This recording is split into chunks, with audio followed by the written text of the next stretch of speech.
Good evening, ladies and gentlemen, and welcome to High Top Sports Network's presentation of WPIAL Exhibition Varsity Football. Tonight, the Montour Spartans host the Knoch Knights. Here on High Top Sports Network, Josh Rettengoss with you, alongside me, Connor Schwartz to my right, running the cam and doing some production work for us this evening. Connor not putting on a microphone yet. Do you want a headset, man? Yeah, I got you. We'll get Connor a headset here. He'd like to listen to me talk, but he said he's not going to talk. We'll see. All right, maybe he is going to talk. Sweet. We got two other games on the network this evening while I get Connor's headset hooked up here. And you can see Armstrong taking on Cannon McMillan at home, which is actually blackout night there at Armstrong.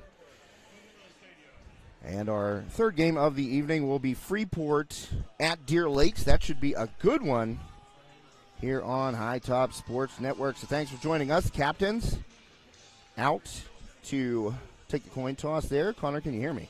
Absolutely. All right, Connor's on. I'm going to turn you up just a touch, man. All righty. How's that? That's fantastic. All right, Connor Schwartz here with me. My first cousin once removed. As I figured it out, because I always just call you my cousin, but since you're my first cousin's son, you're my first cousin once removed. So it's a family affair once again here on High Top.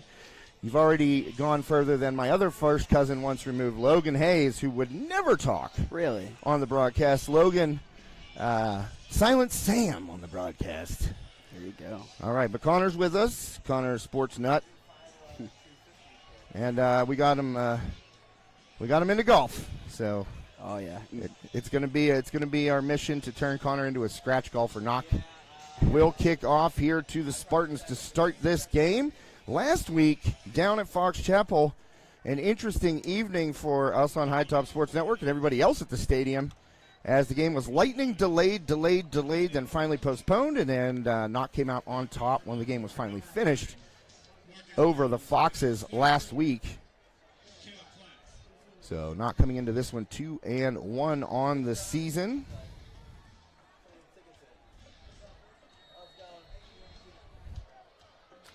And the opening kickoff, a little pooch, and fielded, and just falling down with it is number 4, Amir Gary. So the Knights trying to maybe catch the Spartans off guard. The Spartans with a huge roster.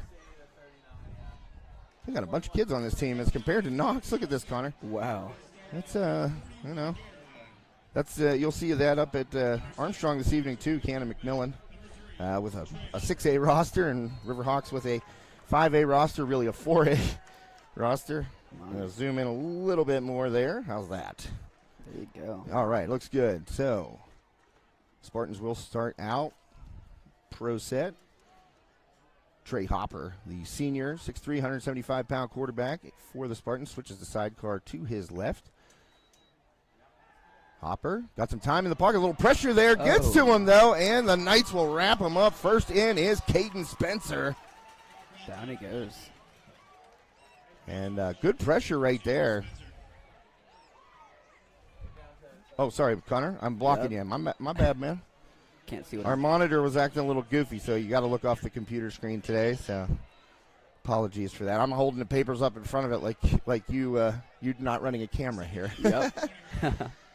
Can't see what I'm pointing at here. All right, so second and long now for the Spartans, and going to be a procedure penalty. Just 37 seconds into this one, and already Montour behind the chains. False start going against the Spartans. That'll make it 2nd and 26. And thank you to Sprankles Neighborhood Market, Saxonburg, and Katanning, co-sponsoring this evening's broadcast. Hashtag Save on Meat. Save on Meat. I got a bunch of shirts that say that. And the draw play there, and hit right in the hole by Dylan Pinkerton with the first contact. And that carry will be for just a couple of yards here out of number 27, Caden Halley. Oh man, I'm gonna wait till the public address announcer says that one again. Halahisio? I don't know. It's a guess.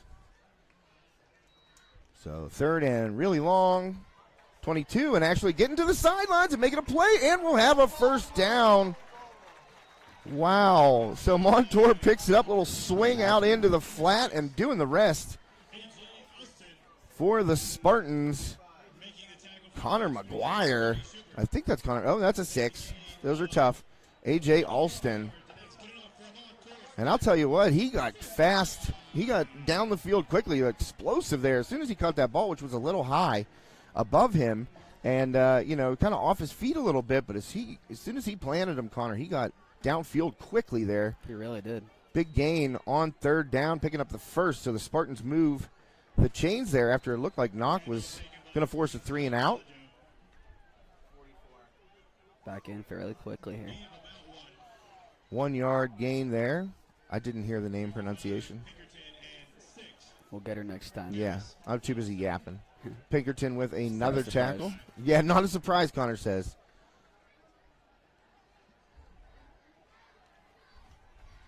So 2nd and 9 here for the Spartans. This camera's moving on its own a little bit here. You got to fight the ghost in the machine, man. Yeah. Yeah, it kind of corrects back to that side. I don't know how to do it, how to make it stop doing that, but it does correct back. So, Alrighty. just keep a finger on it. Yep. So 6-yard gain there. Didn't hear the name again because I was talking about the camera. We'll get it. So 3rd and manageable here for the Spartans. And quick throw by Hopper is going to have the first down. And a nice catch stepping out of tackles. Oh. And finally dropped is number 9, Marcus Battles. What a great football name. It's a good one. Marcus Battles. That is a tremendous football name. And he battled right there, got the first down for the Spartans. So Montour, after starting out with a sack and a procedure penalty, moving the ball pretty well right now against this Knoch defense. Fresh set of downs for Hopper and the Spartans. And he slings it, that one a little too high for, that was Battles, I believe, again. Oh, no, that was 0. These numbers, man, Daniel Batch, actually. When the numbers get tucked up under the shoulder pads, a 6 becomes an 8, a 3 becomes a 2. It's all kinds of stuff. Mm-hmm. Tough to read.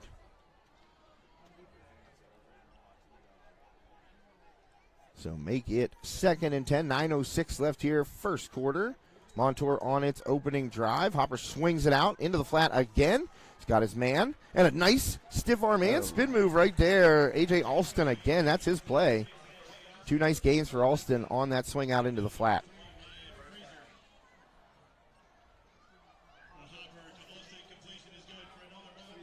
Hopper to Alston completion is good. Yeah, that was definitely the second one of those. That first one, I think the blocking was a little bit different. And it was more like Alston kind of wheeled out to the ball. That one was kind of an underneath. But result the same, moving the chains. False start again here, looks like, against Montour. Oh, my. And indeed, move it back 5. The Spartans on first down. Another false start penalty. And those are the ones coaches, they call self-inflicted wounds because nothing's happening. You move first, you kind of jerk first if you're one of those big boys down front. And that flag will come out every time. They got several sets of eyes on it. Mm-hmm. Hopper takes a shotgun snap. Hopper looking to the end zone. Hopper finally got a man wide open and just overthrows A.J. Alston in the back of the end zone. Perfect play call right there. Had the back corner open. And Hopper just a little too much sauce on that one, Connor. Absolutely. So that's a good shot there on 1st and 15. You kind of figure, Montour's looking at the front of Knoch there. They're figuring to try to bust it up in, get a couple yards, try to get those 5 back maybe, and take a shot at the end zone. And it was a right play call. Hopper just a little bit too long. He was thrown to a spot and just a little too long for Alston.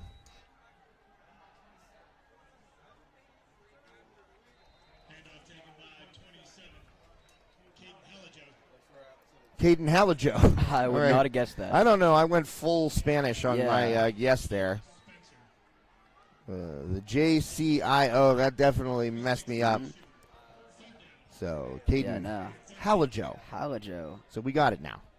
I was like, I put the hand up. I'm like, well, don't talk. I got to hear this. not have guessed that. It gave me 20 tries. Yeah, seriously. 3rd and 13. Oh, getting there right as the ball hits Alston in the chest. Good anticipation by Keaton Oprosky for the Knights. They got him listed at 5 foot. No, that's got to be a typo. 5 foot. Yeah, they didn't put an inch in there. Look, 5 feet. Oh, yeah. We're going to say Keaton's just a little bit bigger than 5 feet tall. Just a tad.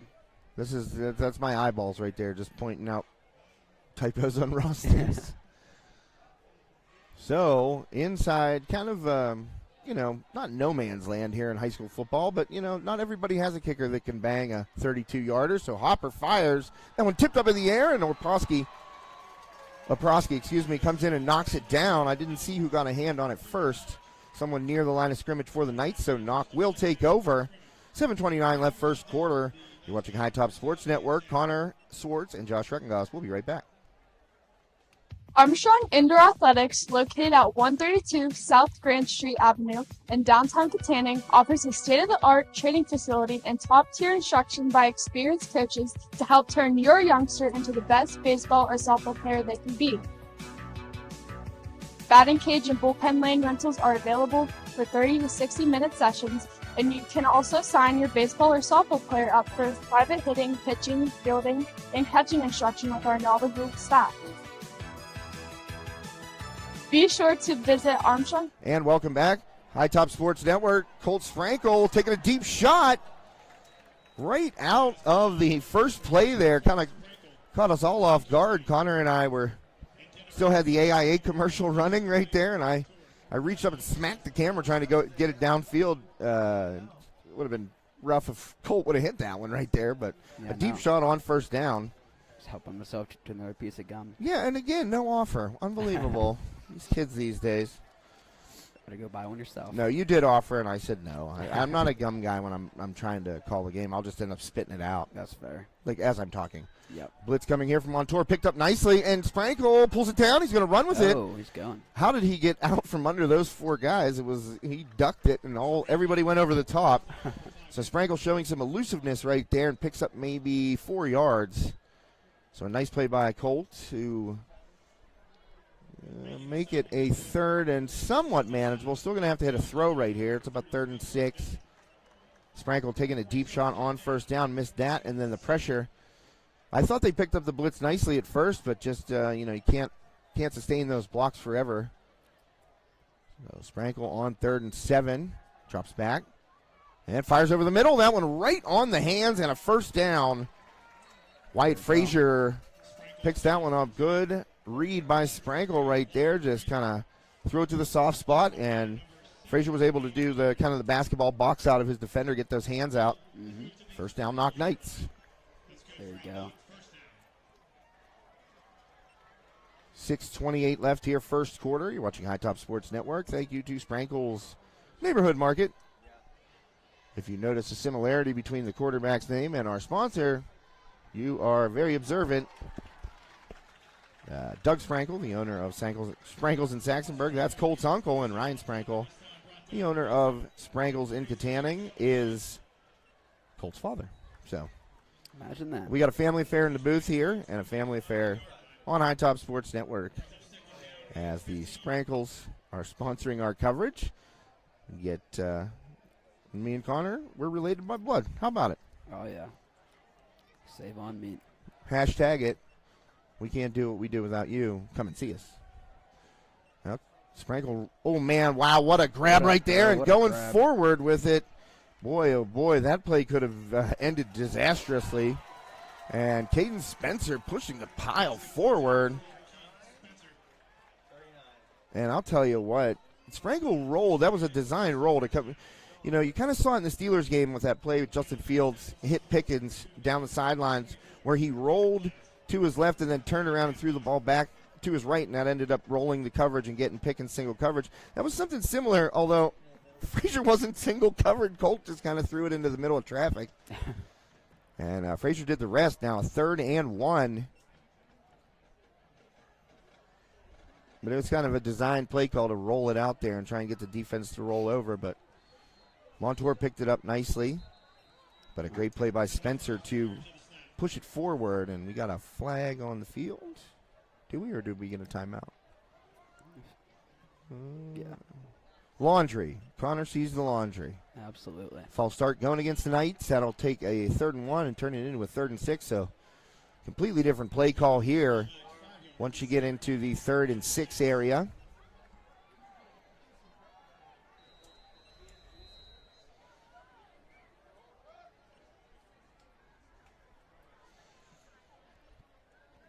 I love the scoreboard here. This stadium is just gorgeous down here in Montour.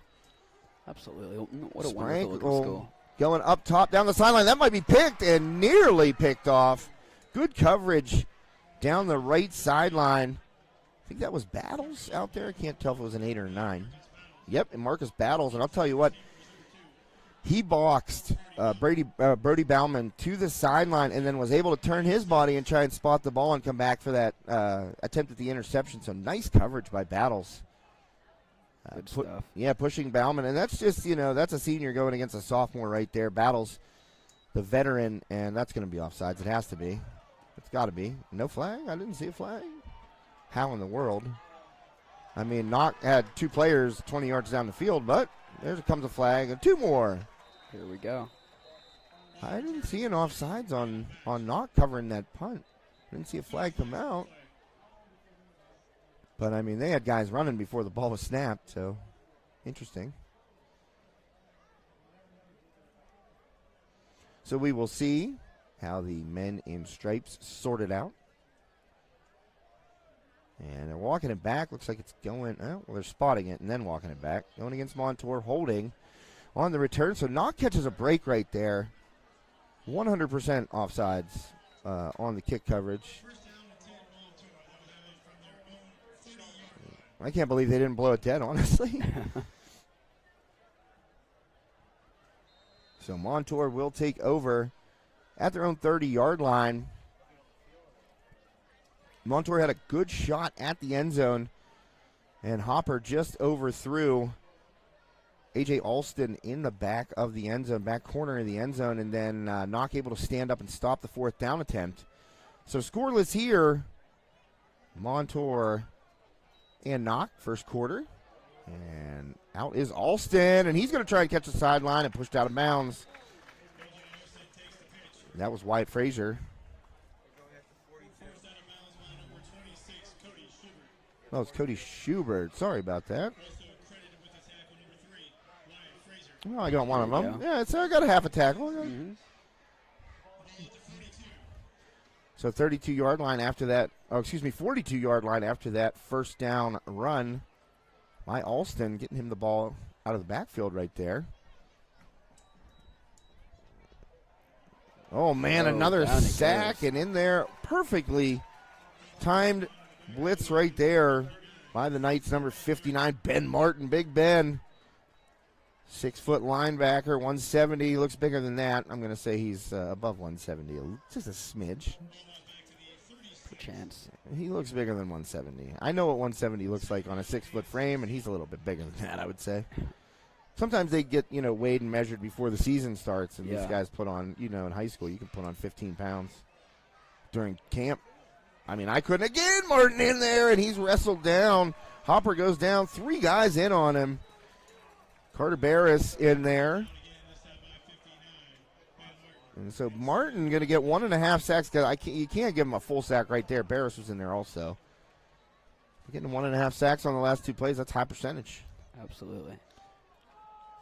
That's Hall of Fame numbers right there. You get a sack and a half every 2 plays, you're heading to the Hall, baby. Mm-hmm.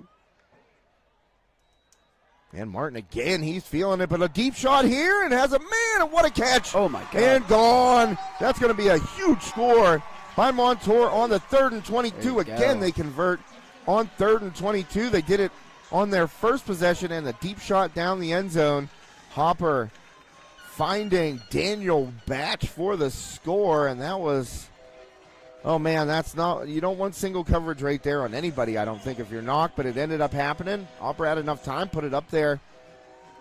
And give credit to Batch for running and eyeing that ball up, didn't put his hands up until the last second. Didn't see the coverage man for Knoch there. Would have to go back and look at the film. Didn't see who was covering. But that'll get the Spartans on the board first. First score of the night goes to Montour.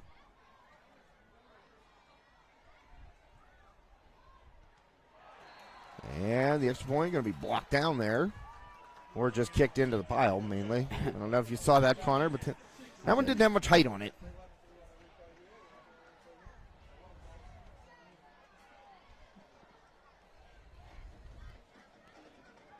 So the first points are on the board here at Montour. And hitting on a 3rd and 22 play. Deep shot there, Hopper to Batch. And 6-0 now.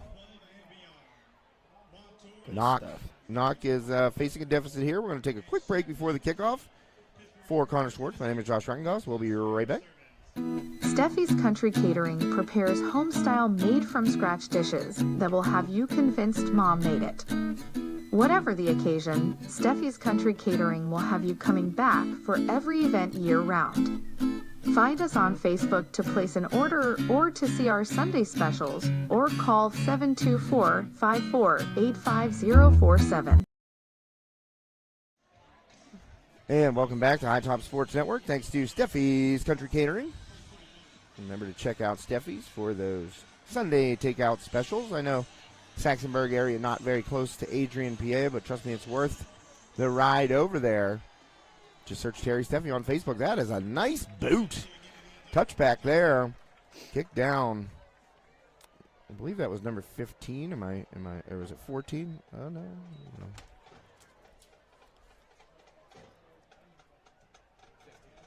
All right, thank you, sir. That would have been number 15, Braden Davin with the Davin. Thank you for the pronunciation as well. There we go. Braden Davin. What's that? Oh, okay. Well, you got Braden's teacher, so the correction is on me. I'll take it. I love being corrected on names. My last name's Schreckengast. It gets murdered, so. I hate to do it to someone else, especially a kid out there booting touchbacks at the high school level. Absolutely. So nowhere to go there on first down. Wrapped up Samuel Skirka.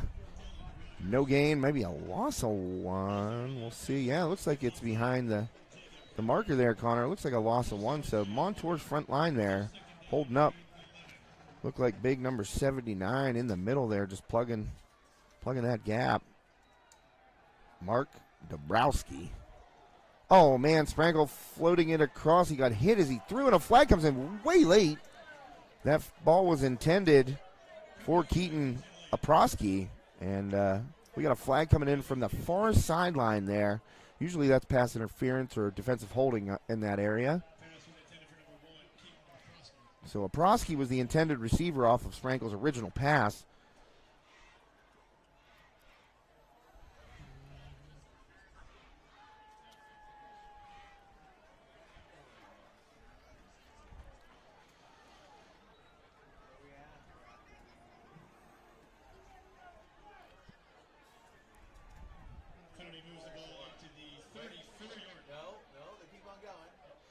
Well, they're pushing it up there.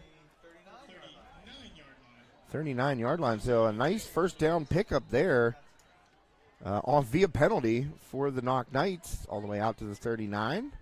And we'll get this score correct here for you. Tor 6-0 here in the first quarter. So Sprankle looking deep again, and his receiver cut the route off. And boy, I don't think that was there was the proper communication between quarterback and receiver for that one. I don't think so. Because Colt sent it up there, and the only person back there was Batch.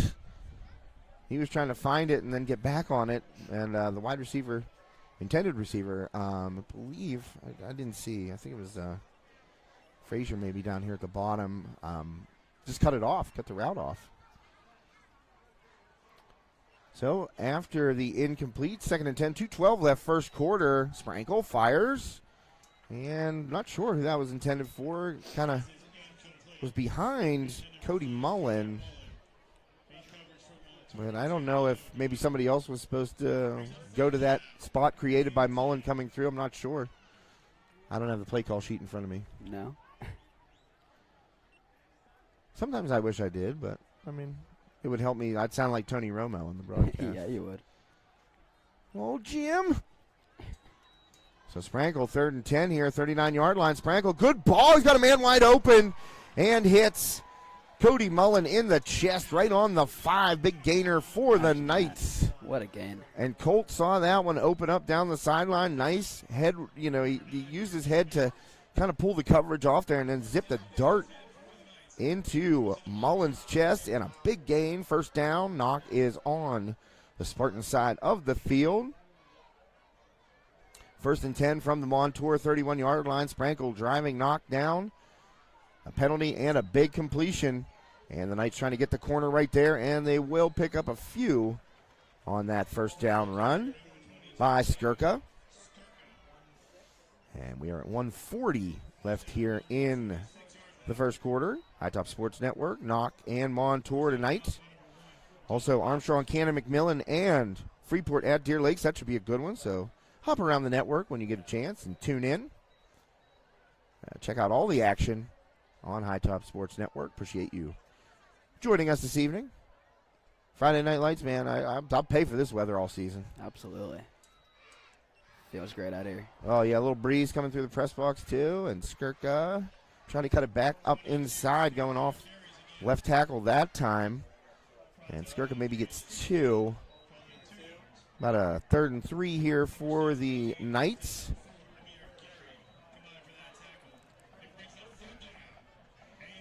Guess I could do this for you, Connor. Yeah, well, thank you so much. Sorry, buddy.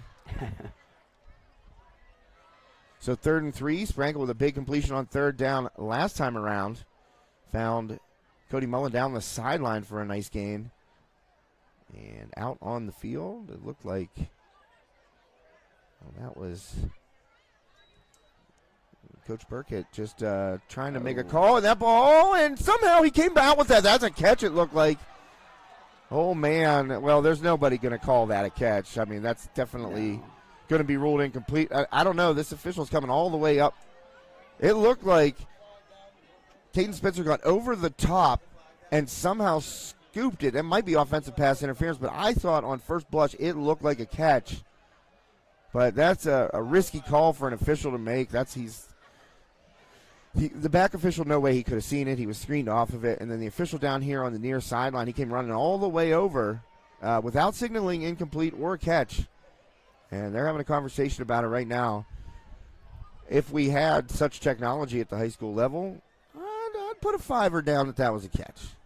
Yeah. Well, it's going to be defensive pass interference. So decline. They're going to call it a touchdown. And what a catch.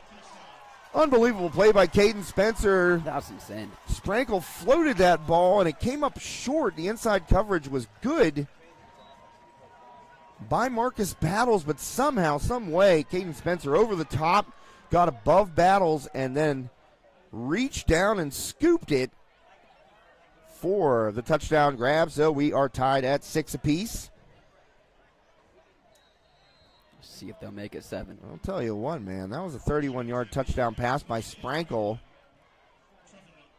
And it ties it at 6. Left-footed kick up and through the uprights and into the Spartans band.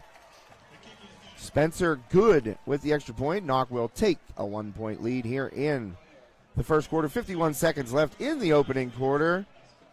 Knights and Spartans going at it here on High Top Sports Network. We will be right back. Life doesn't slow down when the everyday aches and pains have you sidelined. So get back on the field sooner with the care of Olson Chiropractic. Dr. Ryan Olson and his staff treat a variety of conditions for patients of all ages. Don't jeopardize your quality of life and the moments along the way. Let Olson Chiropractic help you find the healthier, younger you. Call Olson Chiropractic at 724-548-1040 to schedule a consultation or see a full list of services online at olson-chiro.com.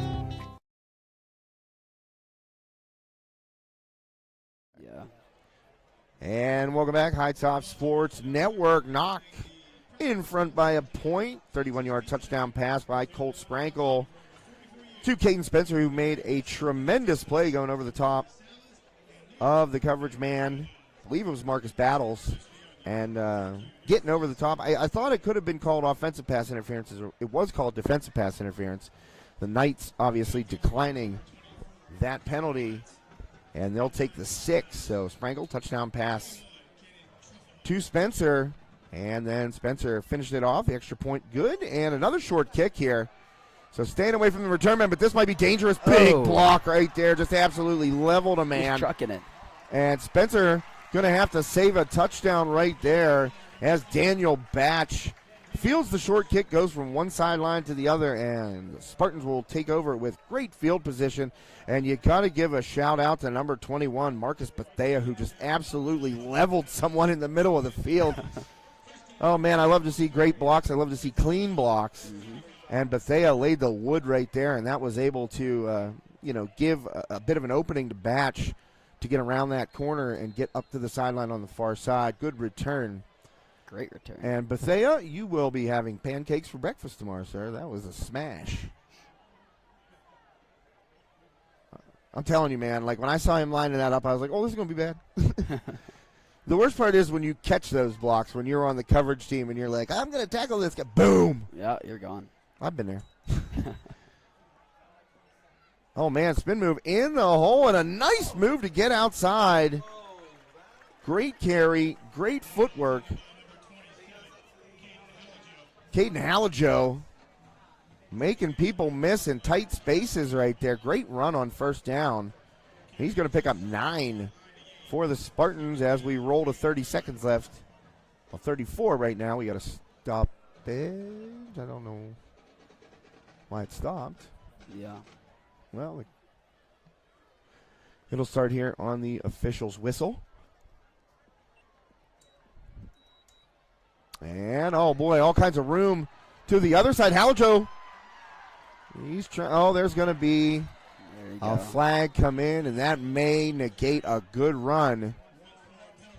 We'll see. Tragic stuff.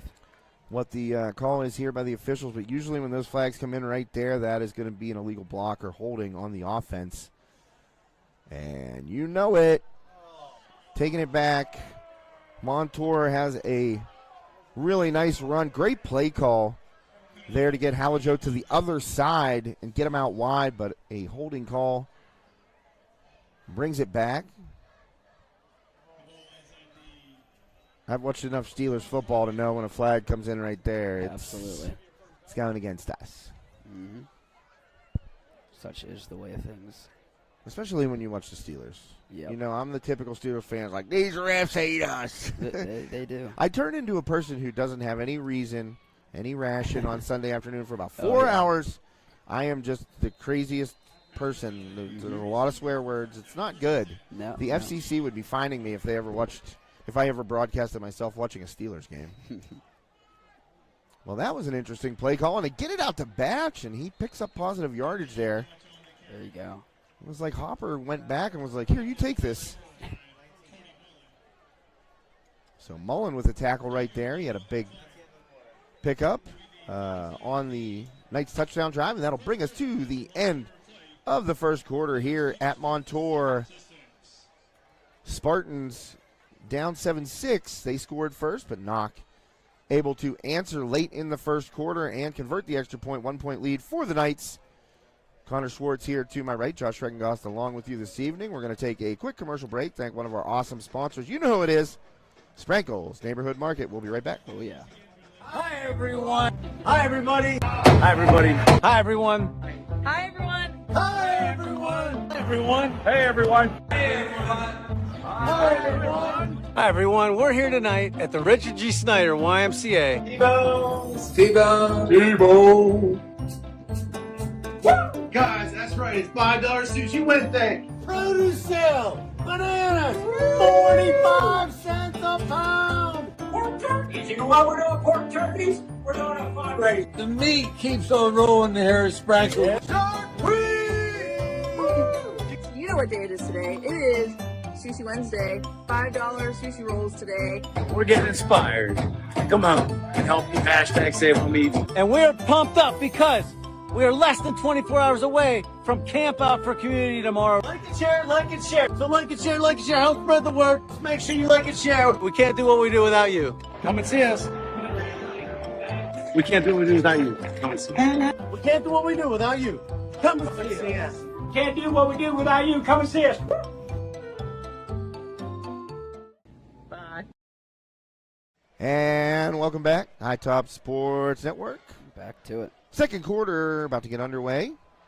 And, breaking a tackle, hitting the corner, and scoring. A Montour touchdown, Daniel Batch to the house. First play of the second quarter, 19-yard touchdown run for the Spartans. And that's about as quick as you can get it. First snap of the second quarter there, Connor. Is. So Montour's last point after try was booted into the massive humanity in front of the kicker. Let's see if it gets a little more height on this one. He's kicking touchbacks. I mean, yeah. Well, that's pretty wild how they get the ambulance. You can see that, folks, on your screen. That's pretty cool. That is. The ambulance and the fire engine getting the lights on there. A little celebratory thing here. Good stuff. For the Spartans. Let's see if it can rectify. So Braden Davin, this time up and away good. Clears the band easily.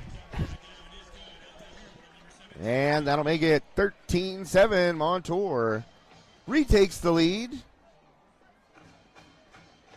Spartans needed one play here once the quarter got underway. That's, like I said, Connor, that's as quick as you can get it here to start the second quarter. Indeed it is. And back on top, the Spartans. Love to see quick response. Yeah, no doubt about it. We'll see what Knoch does. They were aided by a penalty there and a big completion down the sideline to Mullen, and then Sprankle on third down firing a touchdown pass. Just caught by Caden Spencer, who made a tremendous play over the top of, I believe that was Battles that was covering him. I keep saying his name, so he's like, man, what if it was him? If it wasn't him, he's going to be mad if he watches the front. Yeah. He's like, it wasn't me on that side that time.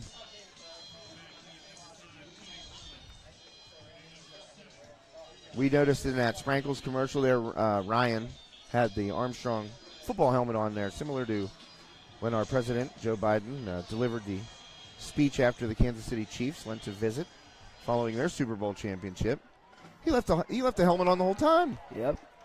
Kickoff mishandled, but going to get a streaking space out of there, and a big return. He is trucking it down there. Oh, man alive. Oh. You know what? That ball hit Oprosky right in the chest. It dropped. Yeah. He picked it up off one bounce. Usually those are the ones where guys panic, but it allowed him just that extra bit of time, Connor, for the blocks to settle.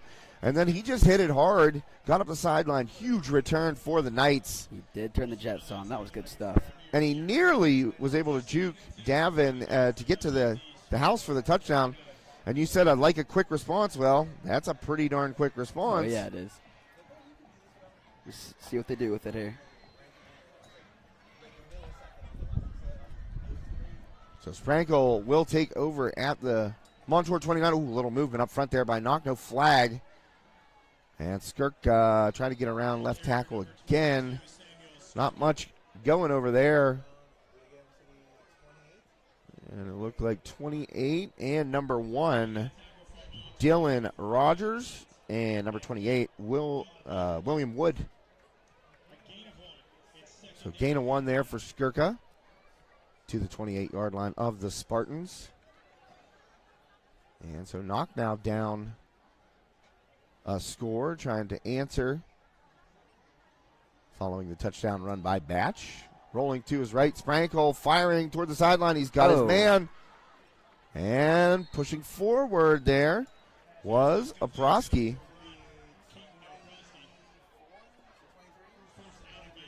That's going to be a couple yards short of a first down there, so a third manageable here for the Knights. 10 minutes, 57 seconds left here in the first half. You're watching High Top Sports Network. Thanks for tuning in this evening. Josh Rettengoss and Connor Schwartz here with you at the beautiful home of the Spartans here in Montour. I smell Stunning burgers, place. man. I smell burgers. I smell the grill, man. This is bad. I'm hungry. I'm thirsty. I'm about to rappel down this press box and go on a hunting mission. There we go. So timeout taken by the Knoch Knights, and that'll allow us to timeout. Not enough time, though, to get downstairs, get some food, and get back up here. But we're going to take a quick break. I can run fast. I don't know. You can run fast. I could do the camera if you went down. I'm throwing it out there on the air. But we'll be right back after this commercial message, thanks to Armstrong Indoor Athletics. Armstrong Indoor Athletics, located at 132 South Grand Street Avenue in downtown Katanning, offers a state-of-the-art training facility and top-tier instruction by experienced coaches to help turn your youngster into the best baseball or softball player they can be.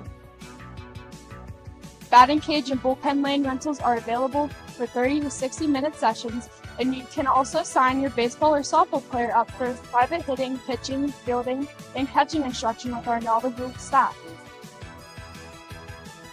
Be sure to visit Armstrong Indoor Athletics online at AIA. Well, I convinced Connor. I'm back. Josh Rankenvoss here, solo for the time being because I stuffed money into Connor's hand and said, get downstairs and get me something to drink now. So out of the timeout, 3rd and 4, Knoch. Handoff there to Skirka. He's met in the hole. Nowhere to go, and a stop there by number 55 for the Spartans. And that was Jacob Halbedel. And that's going to bring up a 4th down. And again, I said it's not no man's land in high school football, but not a lot of teams have a kicker. This would be about a 41-yarder. Not a lot of teams have a kicker in high school football that can boot 41-yarder. Why not just go for it on 4th and 4? And that's exactly what the Knights will be doing. Sprankle rolling. He's under pressure. Sprankle escapes a man. Fires toward the end zone. And it's high-pointed and incomplete. Unable to come down with that ball. And it looked like Mullen might have got 2 hands on it, but unable to come up with that ball, so the Knights will surrender it on downs. And that is going to allow the Spartans to take over at their own 23-yard line.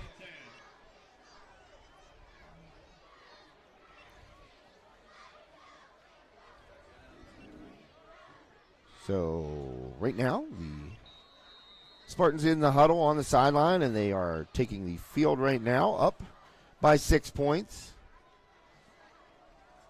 Montour taking over at their own 23. Hopper in the shotgun.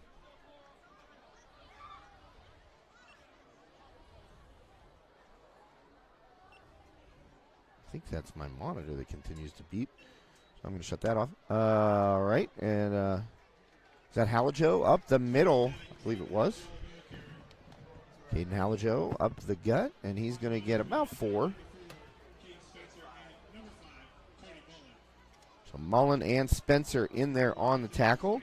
Hear those guys' name a lot. They play both ways. They play important positions on each side of the ball, so you're going to hear their names quite a bit throughout the evening for the Knights. And Hopper, he's going to send it. Long bomb down the sidelines, and just too long.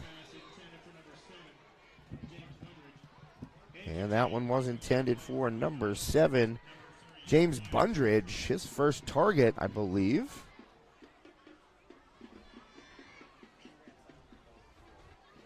So too long there by Hopper for Bundridge, and one thing you want your quarterback to do is miss long, really, when you're taking those shots down the sideline. And Hopper has missed long a couple of times whenever, you know, there's no fear of turning the ball over. When he missed that back corner shot, when he missed that shot down the sideline, he's got a completion and a first down right now. And Alston still on his feet, got moves on moves. And Alston hits the sidelines. He's going to have a big gainer. And finally, brought down by the Knights, Alston. Boy, oh boy, he was getting those feet moving. He was dancing in a phone booth right there. And able to get free. So Alston having a big game already in the first half here for the Spartans. That's a huge gainer all the way down to the Knoch 26-yard line. So Hopper having his numbers aided right there by some shifty moves. Alston, oh man, that bad snap right there, and Hopper just falls on it, so nothing more than a wasted down there for the Spartans. Nobody hurt. And a veteran play right there by Hopper to just fall on it, not try and field it and do something with it, because that's when you get popped and you lose the ball, and you don't want to lose momentum right here. Montour, a chance to go up 2 scores, and they're driving. Big play by Alston on 3rd down. And puts the Spartans at 2nd and 13, and that ball incomplete. Thrown behind the intended receiver. That is number 8. I thought it was number 8, Connor McGuire, but I think he said number 6, Alston. So the 8 and the 6 giving me trouble, per usual. So make it 3rd and 13 here. Montour doing a great job all day converting on 3rd and long. They converted a couple of 3rd and 22s in that first quarter, one for a touchdown and one for a big gain. And Hopper rolling. He's looking for a man. He goes back over the middle to Alston, and it's going to be real close. And they're going to call 4th down right here, so a little bit short, maybe 1.5 yards. So 4th and 1, a long one though, here for the Spartans.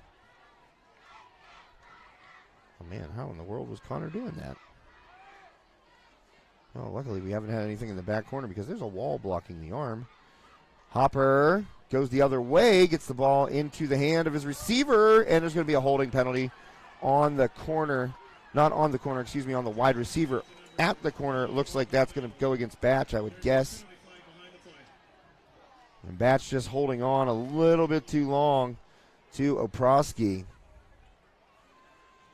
And wouldn't allow Oprosky to get off the block there. So I believe that's going to go against the Spartans.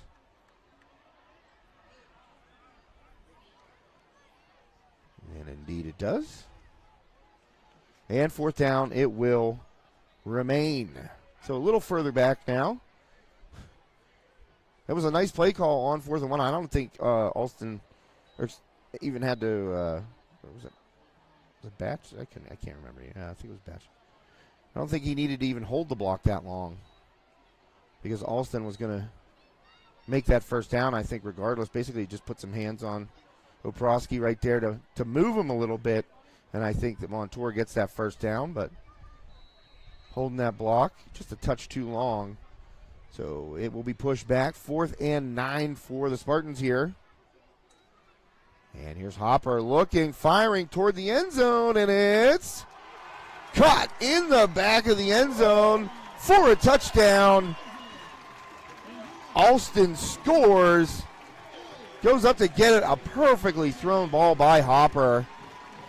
Oh man, he looked like just like he'd done it a million times right there. Scanned the field, saw Alston getting loose behind the coverage, and just put it right over the top. Great catch in the back of the end zone.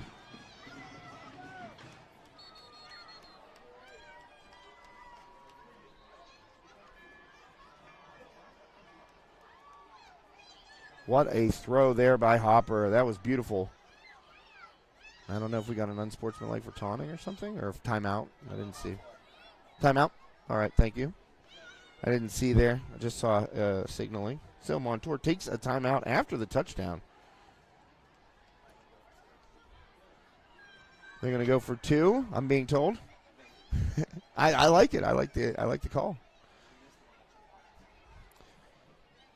Man, that was quite a throw. I am really impressed with the throw and the catch there by the Spartans. Showing some offensive firepower here in the first half against Knoch. Put 6 more on the board there. We are in the second quarter, I promise. Update that for you. So now, will the Spartans line it up to go for 2? I would say probably. Make it 21-7 if you get it. 2 touchdowns and 2 extra points. 19-7 Spartans over the Knights. We got 7:13 left in the first half. You're watching High Top Sports Network. Thanks for tuning in.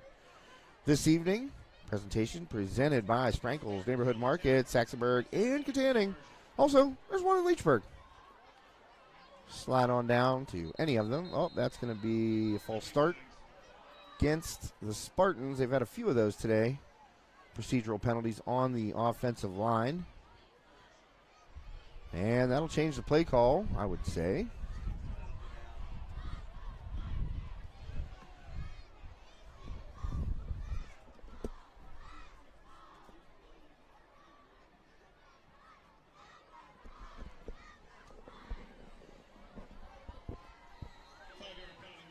So that will change the play. Instead of a 2-point conversion attempt, we're going to get Davin for the extra point.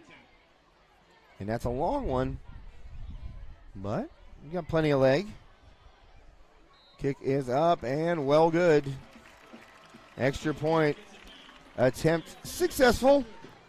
I'm going to move this camera just a touch here because it's kind of tough. That touchdown catch at the back of the end zone, couldn't get it really clean because the arm of the camera. See that? It's doing it right there too. I'm going to have to make some adjustments here. Halftime adjustments here on High Top Sports Network. We do it just like the players and the coaches. So the point after is good, 20-7. Still plenty of time for Knoch, and they've moved the ball down the field a couple of times. Unable to cash in on their first chance inside the red zone.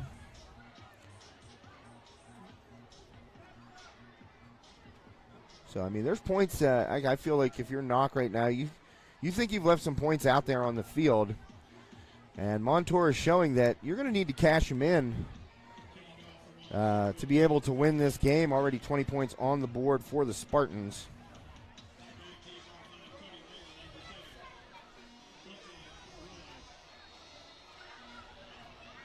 It was youth football day, I believe, before the kickoff. And so you see a bunch of little Spartans jerseys in the stands. Pretty cool to see the little guys out here supporting the varsity team. Always love that about, youth football programs, high school football. It's always cool to see the youngsters get a chance to be recognized on the big field. Always fun to run out there in New Jersey on the big field.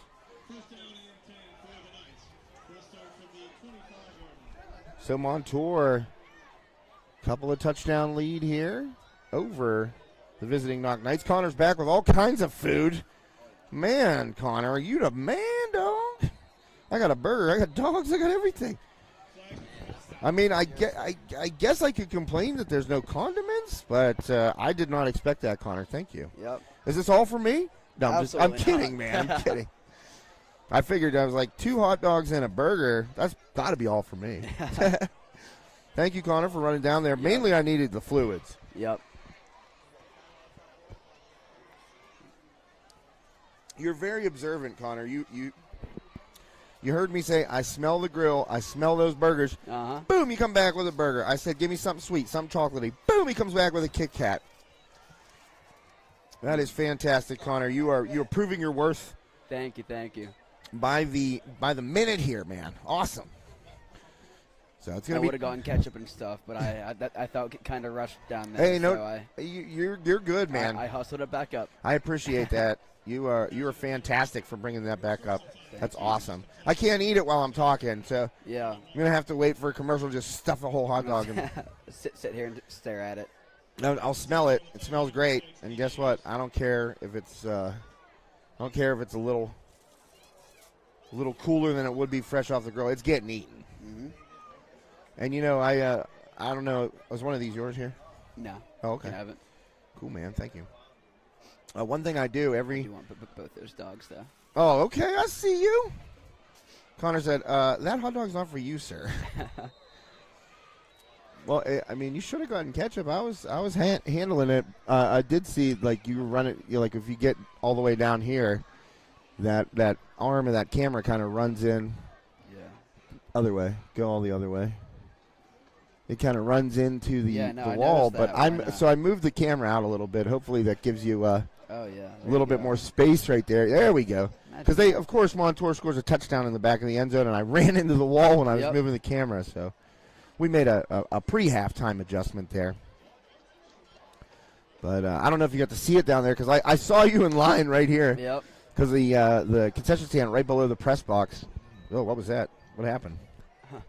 What was that? I don't know. It kind of went out. What was that? That was interesting. Did you hear that? It was like. I don't think I did. Did you hear like the sound just go out right there? No. No. Huh. Oh. Kind of sounded like everything went silent. Like my levels went all the way down, but. Yeah.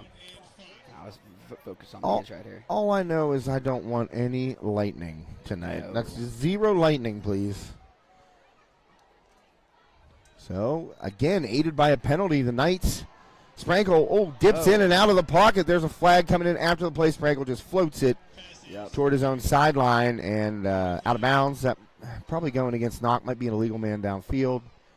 Usually when a quarterback's dancing around like that, big guy will get out front.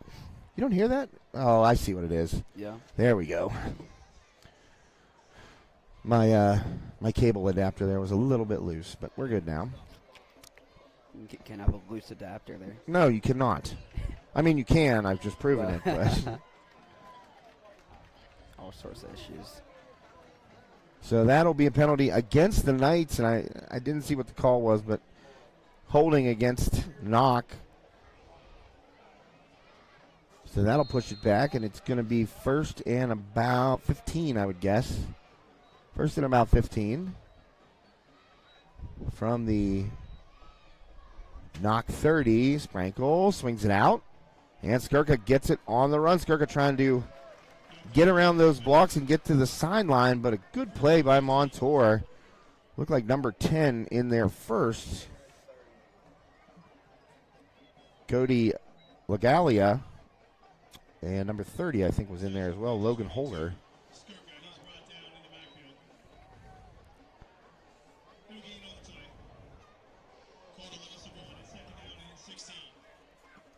So second and 16, Knights behind the chains there. Loss of 1 on that play. Sprankle hanging in the pocket. Sprankle under pressure, and he's popped. He is down. And the first man in. Oh, a little TJ Watt celebration there. TJ-esque by Amir Gary. And then cleaning up, cleaning up the mess was Jacob Halbidal. And so Sprankle goes down. Sack taken right there. 3rd and a mile for the Knights right now. 3rd and 26, actually. Not an actual mile, but, long. But here is where, breakdowns can assist you in high school football. We have seen Montour convert 3rd and 22 twice already. Pardon me, I got a little frog in the throat now that I got some liquid in there. Oh, yeah. Oh, man, I wanted that Mountain Dew. Well. I said bring me a pop, player. Fair enough. We'll get one at halftime. Fair enough. I'm not much of a pop guy anymore anyway. Hand me that water, please. You got it. Thank you. Thank you. So timeout on the field. We're going to take a quick timeout here on High Top Sports Network. We'll be right back. Connor and I are going to eat and drink real fast. Oh, yeah. Steffi's Country Catering prepares home-style made-from-scratch dishes that will have you convinced Mom made it. Whatever the occasion, Steffi's Country Catering will have you coming back for every event year-round. Find us on Facebook to place an order or to see our Sunday specials, or call 724-54-85047. Life doesn't slow down when the everyday aches and pains have you sidelined. So get back on the field sooner with the care of Olson Chiropractic. Dr. Ryan Olson and his staff treat a variety of conditions for patients of all ages. Don't jeopardize your quality of life and the moments along. All right, welcome back. High Top Sports Network. RPO there. And Sprankle under pressure again, gets rid of it. Somehow hauled down, nearly sacked for a huge loss by Amir Gary, but Sprankle able to get rid of that ball. Close one there.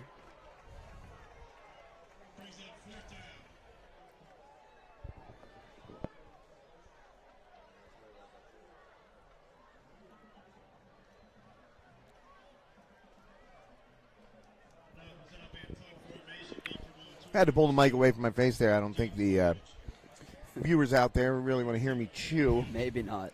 I had to go in on that burger, man, during the commercial break. I just had to. Yeah. It was eyeing me up. How is it? It's fantastic. I'm going to get another one as soon as it's halftime. Yeah. So here is the punt on 4th and 26. And deep, and it's rolling. Great punt there Limp Biscuit style here. by the Knights, and that's going to be, holy man, 24, 30. Gee, that's a 58-yard punt, no return. Wow. That was a boot. So, field flipper right there. That's a big break for the Knights.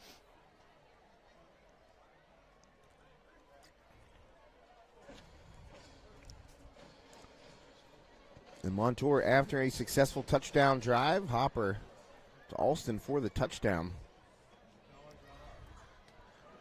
Montour going to take over at their own 18-yard line.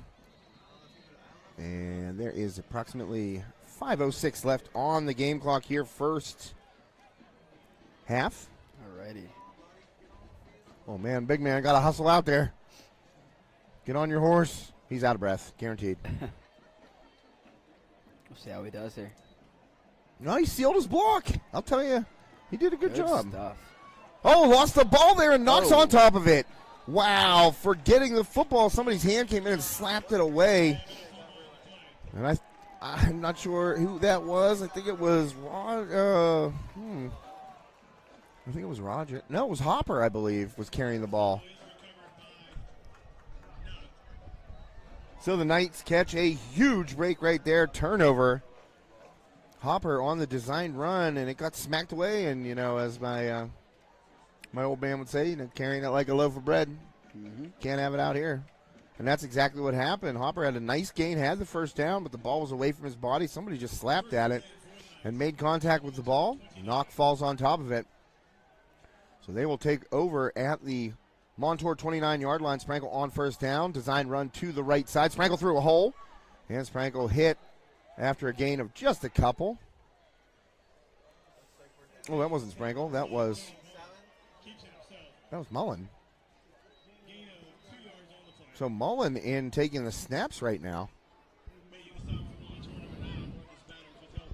And let's see what's going on here. No Sprankle on the field.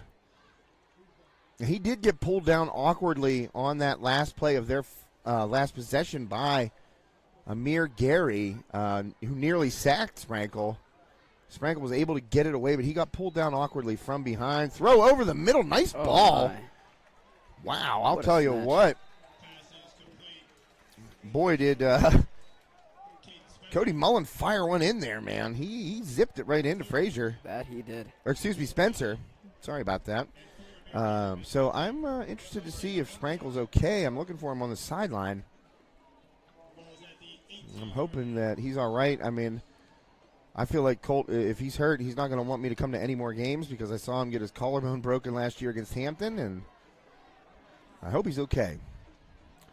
And pushing the pile right there forward is Cody Mullen. There it is. I don't see Colt. He's over on the bench right there by himself. So he's sitting with looks like he's sitting with the trainer. Hope he's okay, man. He looks a little shaken up. So hoping the best for Colt Sprankle here. And up top, Mullen trying to find Caden Spencer again. A little floater toward the front near pylon there. Sprankle's up with no, he's sitting there. He's got his head down. Well, we'll see how that one plays out. We'll keep you updated. Doesn't look promising. Hope he's okay. Right now, Knoch, after the turnover forced, it is 3rd and 8 from the Montour 16. Taking over at quarterback now for the Knights is Cody Mullen. And Here we go. Mullen fires. He's got a man and a diving There it grab is. and just unable to hold on to it. Did not man. survive the field there. Didn't survive the catch. Caden Spencer. And that'll bring up 4th and 8. Mullen trying to find Spencer. And that's been, that was first throw. Mullen, after coming into the game, found Spencer. And he was looking for him pretty much the whole possession. I think every intended throw was to Caden Spencer. So we'll see. Oh, my.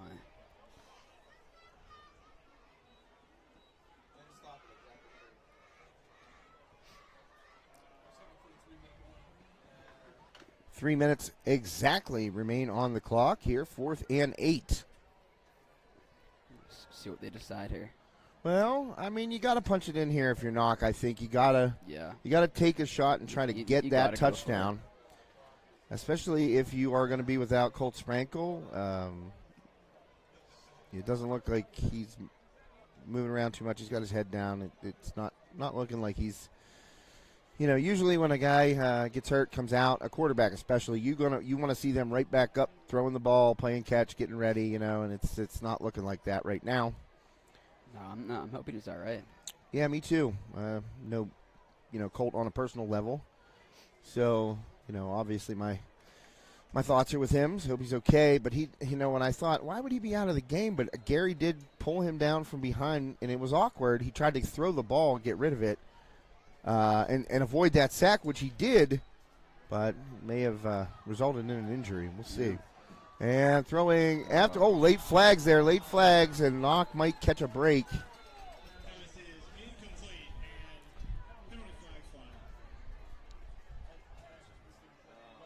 we're going to see what the flags are about here. Knoch stay in an offensive formation right now, but nope, it's going against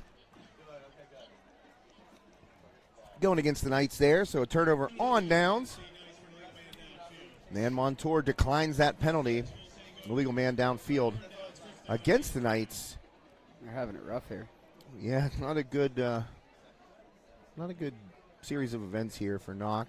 Not at all. We got deep after took over after that turnover on the 30-yard line, but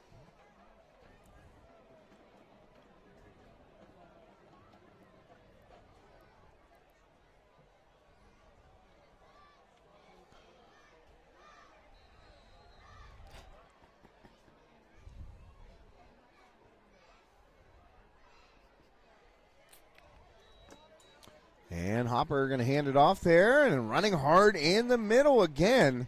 Halajo.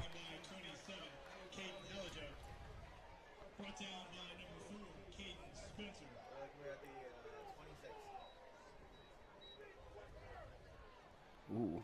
Oh, what was that? Someone's getting rowdy down there. Yes, sometimes you'll hear one ripple up through, out of the crowd. Somebody's voice will carry perfectly, and you're like, whoa, buddy. Yep. Take it easy.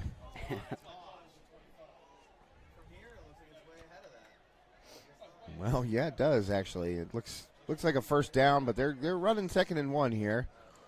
2:14 left. And a tackle behind the line of scrimmage by the Knights, so that did look like a first down, but they said guess not. So Spencer and Barris get in on that tackle and stop Halajo short. So that's going to bring down 3rd, and now they're going to call it 1 after a 2-yard loss. Yeah. Maybe it's one of them optical delusions. That it is. Hopper directing traffic. He's telling his outside receiver to get back on sides or get back behind the line of scrimmage. Everybody can't line up on the line of scrimmage, so he was telling Daniel Batch, you got to back off the line there. Batch was right up on the line of scrimmage. And a timeout taken, I believe, by the Spartans. It's funny, I was thinking the Spartans and the Knights, they both wear helmets. They do. And these teams both wear helmets. How about it? Imagine that. I'm a complex, deep thinker. Yep, I can tell. And I looked at the logos, and I was like, they both have helmets on, like a football team. That is. Yep. Sometimes simplicity is just joyous, was like a revelation. Absolutely. Well, let's see if I can zip around the internet real fast and maybe find an update on Colt Sprankle. He's still over on the bench with his head down there. I'm being consoled by a teammate and a trainer. And I think that might be his dad, Ryan, right behind him. Not sure. So it doesn't look good for Sprankle. No. Yeah, that looks like his Hate dad. to see it. And that looked like Halajo up the middle again. And it looks like short again. So they're going to call for a measurement this time, I believe. We'll see. Here we go. Oh, no, Get out first to a down. roller. No? First Okay. down is signaled by the officials. First down.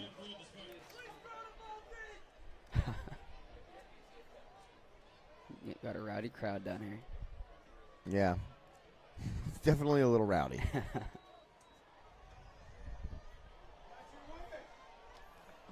And a deep completion.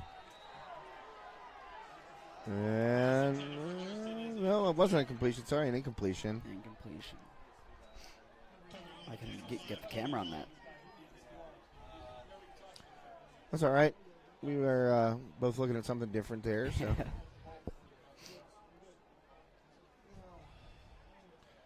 Well, that'll make it 2nd and 10 for the Spartans. 1:03 left, first half. Kind of grinding down to a slow pace here toward the end of the first half. Remember, stay tuned for halftime show. We always leave the camera rolling and the mics. Hopper taking a deep shot, and he's got a man over the top, and a great grab by Batch. Will he run out of it? Go. He nearly carried Imagine that. his defender all the way to the end zone. Oprosky hanging on for dear life, and another huge play down the field. Daniel Batch. What a throw. What a snatch. Love to see it. That was a heck of a throw by Hopper again, man. Just dropped it in the bucket. And I'd love to see some numbers on Hopper here. He's having a big first half and a chance to add to it. On second thought, I will take one of those Kit Kats. All right. Hopper rolling, nowhere to go, and he just steps out of bounds. And that'll stop the clock. 28 seconds left here, first half. Let's see what they can move in here. Yeah, Montour, they will not, they're not just going to, chalk this one up, kick a field goal or anything. They're going for the end zone. No. We'll love to see a good offense. So ball is being spotted at the Knoch 16-yard line. Hopper with a huge completion to Batch. That got them way down the field here and into scoring range inside the red zone. Halajo bounces off a tackle. Halajo catches a block on the sideline. Nice little hip check delivered there by James Bundridge. Get Halajo a couple more yards. Close to a Spartans first down. Well, I guess it's a little further back than I thought. I thought Halajo got a little more than that, honestly. Evidently not. But hey, I'm not down there on the field, so. And I have been wrong before, if you can believe it. Huh. But I liked Bundridge just kind of stepping into his, the defender who was chasing Halajo right there didn't get the hands out. Nothing illegal about it. Just a little hip check. Hockey terminology. And Hopper got another. Had an opening right there. That was Bundridge, and maybe the coaching staff was trying to reward him for throwing that little hip check block.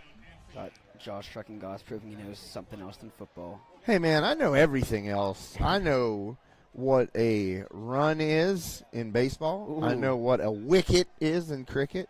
Actually, I don't. I have no idea what it is.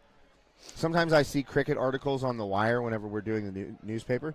Mm. High Top Sports Network, the official third-party content provider of the Leader Time Sports section, the paper of record of Armstrong County.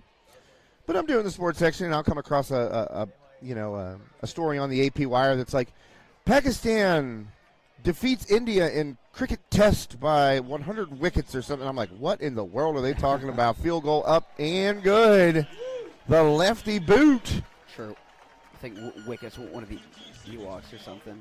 Yeah, I have no idea. Runs. They have runs in cricket. Did they? Yeah, that was a, what was that, it looked like about a 27, 28-yard field goal there by Davin. There you go. So another 3 on the board for the Spartans. And little killers here on the Mr. Bright side. Yeah, Love to man. hear it.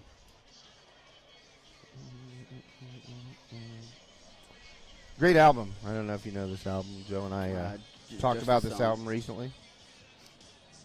Came out, well, in his adolescence. I mean, he's younger than me, that so he was ages ago. Ages ago. Oh, man, Connor, I hope he's not listening. Ages ago. Was that long ago? It was in this millennium, so. Oh, yeah. I got to get to the score here, and that is now Montour 23, Knoch 7 here in the second quarter. Remember, stay tuned. I didn't get to finish it, what I was going to say, because Hopper hit Batch for that huge gainer in the middle of this announcement, but stay tuned for the halftime show. Connor and I will turn the mics over to the field, and you get to keep the camera rolling, get to see the bands. Oh, yeah. Or, yeah, I see the Knoch band over there. They're lined up. And, of course, the Montour band, the home band, got their seats behind the end zone. Just guess at it if it's, you know, if I'm dumb and don't put the screen back down. See, that monitor, got to figure out what's going on with that thing, man. It worked the first week, and then it's been wonky since. Yeah, I saw it when I was there It for might- my first game here. I was thinking it might be actually the HDMI output of the capture card. We'll figure it out at some point. Yep. And not going to kneel on the ball and let the clock run out as we head to halftime. A couple storylines in this one. The Knights apparently suffering an injury to starting quarterback Colt Sprangel. He's up on his feet, walking off under his own power. But it looks ginger, that is for sure. And it was dragged down on his last play. He was dragged down by Amir Gary, you know, from the back. And he's trying to get rid of the ball to avoid the sack, which he did. But it was an awkward way to go down. Yeah. And we didn't see him after that. And into the game after Sprankle exited was Cody Mullen. So we'll see what it looks like for the Knights when they come out of the locker room here following the halftime show. So what Connor and I are going to do, as I said, we're going to turn our mics out to the field level. And we'll keep the camera at midfield. We'll back it up so you can see everybody and everything. And you can enjoy the bands. At High Top, we believe, you know, it's an integral part of the Friday Night Lights experience. That it is. These young men and young ladies out there working just as hard as the athletes on the field. Trust me, it ain't easy to stay in formation in the marching band and play an instrument at the same time. I can't even walk and chew gum at the same time. So many props No surprises there. to the young men and ladies from both schools and every school that we cover here on High Top Sports Network. We love to showcase the bands, the color guards, and I tell you what, I honestly get more comments about that than the actual games. People come up and they're very thankful, and I said, well, that must mean people think we're doing a good job on games or we're doing a terrible job on games. I don't know. But people seem to very much enjoy the halftime show, so you will get a chance to do that now as the Knoch Knights Marching Band takes the field. I'll zoom it in just a touch more, and Connor and I will step off here for a few minutes. Enjoy the halftime show. Adios. Joining us from Saxonburg, Pennsylvania, please welcome your Knoch Marching Band.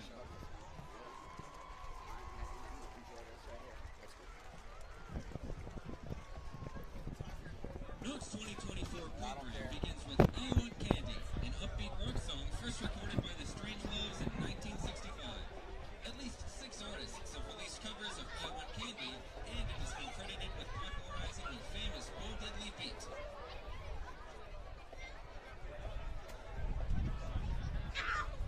Drum major Sarah Etter and Abigail Cavallero, is your band ready?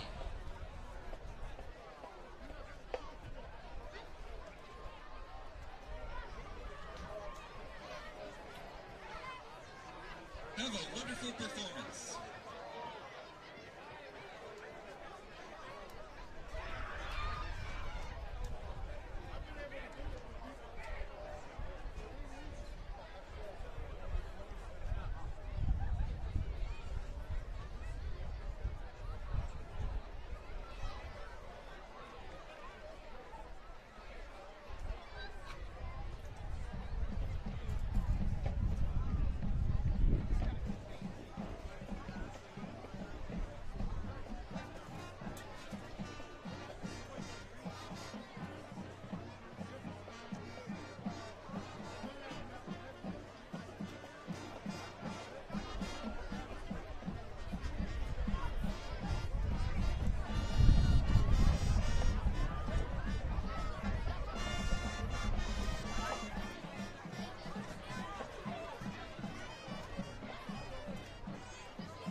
The band's next tune is Hit Me With Your Best Shot, first recorded by Pat Benatar in 1980. Hit Me With Your Best Shot peaked in the top 10 of the charts in the US and Canada before achieving gold certification and appearing in the film Spring Fever. Our rendition will feature the auxiliaries in the band. The majorette captain is Kelsey Miller, along with quartermaster Natalia Gafarsa. Features rollers are Sarah Conley and Lindsay Mick. Color guard captains are Sydney Snyder and Abigail Butler, along with quartermaster Emily Huggins. Target captains are Morgan Clark and Sierra Osborne, along with quartermaster Elizabeth Reddick.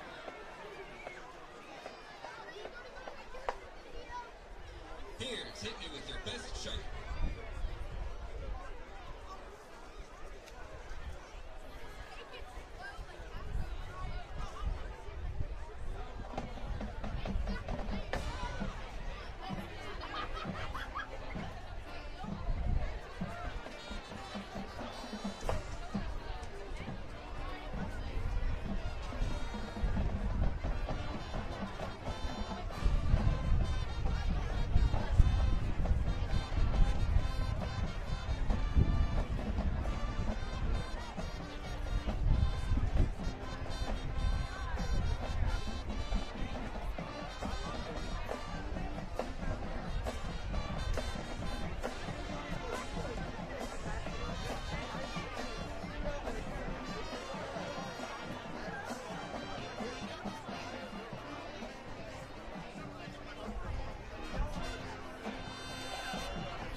And welcome back, High Top Sports Network. Hope you enjoyed the halftime show. Both bands doing a tremendous job, putting on a great show, and the opening kickoff is underway.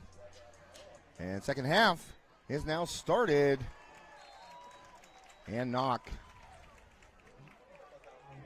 will take over here. Here we go. I dropped my remote, eating all kinds of stuff. Shout out to the Montour concession stand. A lot of options. Everything was great. Absolutely. Great food. Great service. Oh, yeah, man. I forgot to get you a pop, and I went back over. And I said, I forgot to get my buddy in the broadcast booth a pop. And she said, no problem. And she went and got it. And I took a giant bite of pizza. And she came back, and she's like, here you go. And I'm like, I couldn't talk. I couldn't say thank you. She goes, I understand. I motioned thank you. Oh, yeah. There you go. So that'll be Mullen in. No Colt Sprankle. And Mullen takes the direct snap. Will run it. And he'll get a couple.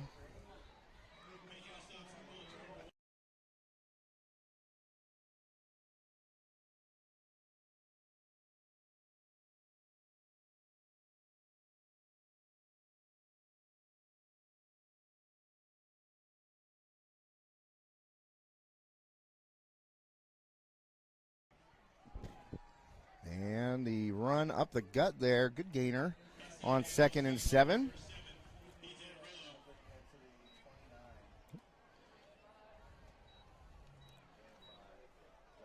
And a gain of 5 there by Mullen. So 23-7. We are just underway in the third quarter here.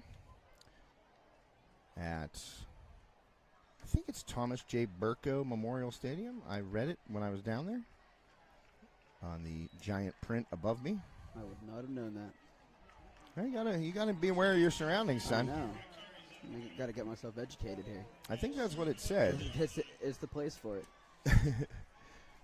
Hey, we'll learn you. We'll learn you. Oh, yeah. So it's going to be 4th and 1 here. Decision time for the Knights. And it looks like they will be without Colt Sprankle in the second half. Colt was the last to leave the Knoch bench on the sideline there. And he walked off gingerly. Do not see him over there right now. And a punt here by the Knights. So trying to play the field position again. Oh, bad hop, and it might have struck Batch. So we'll see. He picks it up and has to run with it. So he must have made contact with it. Batch getting to the far sideline. And, boy, that could have been a lot worse for Montour. Close call there. That took a weird hop on Batch, went up, and it probably hit him like right around the shoulder area because he ran it down and turned the corner to return it like he had made contact with the ball. Obviously, you know, if Knoch recovers that, that's their ball after it made contact with the return team. But Batch, again, a heads-up play. I mean, he's been really, really good in this game for the Spartans. It's been a fantastic chance to get them back in there.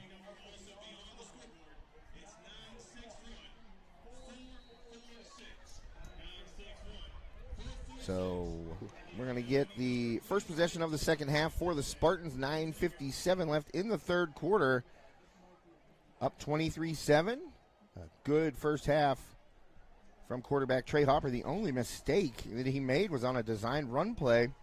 And he had the ball a little far out from his body. Knoch was able to smack the ball away and create a turnover, but unable to score on that turnover. So right back to Halajo. Yeah. That was Halajo. Another carry for him. And he's been, you know, nothing real flashy out of Halajo, but he's picking up yards, positive yards every time he touches the ball. He's getting in there.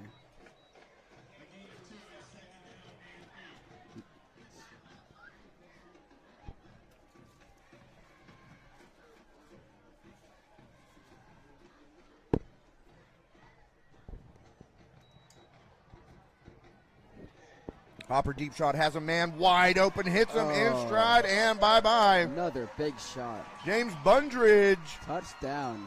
The recipient of that deep shot by the Spartans. Hopper has found that play 3 times. And another touchdown pass. It's not broke, don't fix it. No, exactly. Beautiful. Run it until they stop you. 74-yard touchdown hookup. Hopper to Bundridge. And Trey Hopper having himself a night. As are the Spartans, now up 29-7 over the visiting Knoch Knights, who will be without their starting quarterback the rest of the way, it looks like.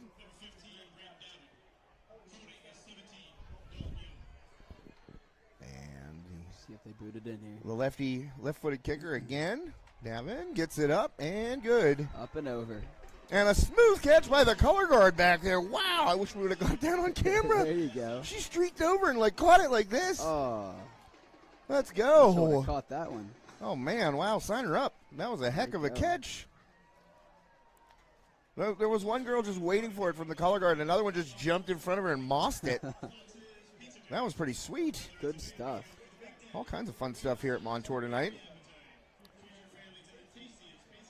Great atmosphere here. Oh, yeah, great atmosphere. A lot of people out. As I said, it's youth football day, so they had all the little guys out in their jerseys. Whoops. Well, there's one too many points there. 30-7 now after that long touchdown hookup. Hopper to Bundridge, 74 yards. Well, there you go.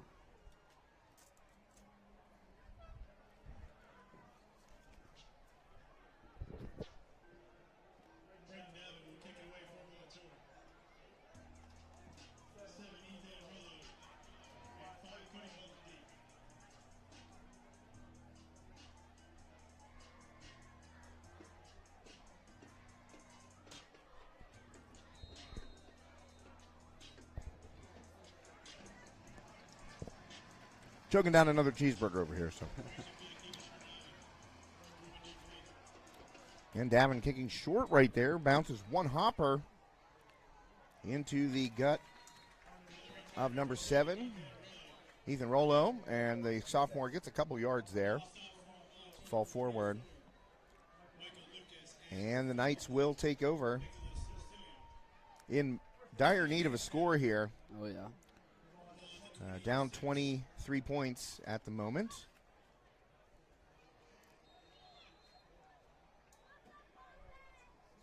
And it'll be Mullen again out here. So I still haven't seen Colt Sprankle on the sidelines, either in his uniform or in street clothes. See what kind of motivation they picked up here at the half.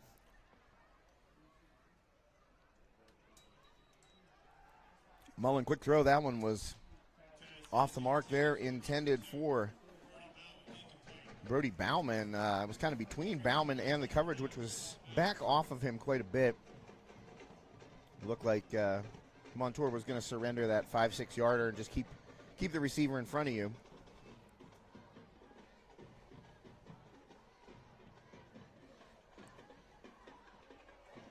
So 2nd and 10. And Mullins got a man wide open, and he hits him in stride, and that's off to the races. Is Rollo. Take it all the way. Wow, what a play call. Good throw there by Mullen, too. Hit him in stride. So, as I said, the Knights in desperate need of a score. They put one on the board there. A long touchdown there, 74 yards. The same distance as the Hopper to Bundridge hookup that just happened, feels like just a minute ago. Oh, yeah. Indeed, both number 7s pointed out. There you go. So that is a big, big play right there for the Knights. Let's see if they can knock another one in.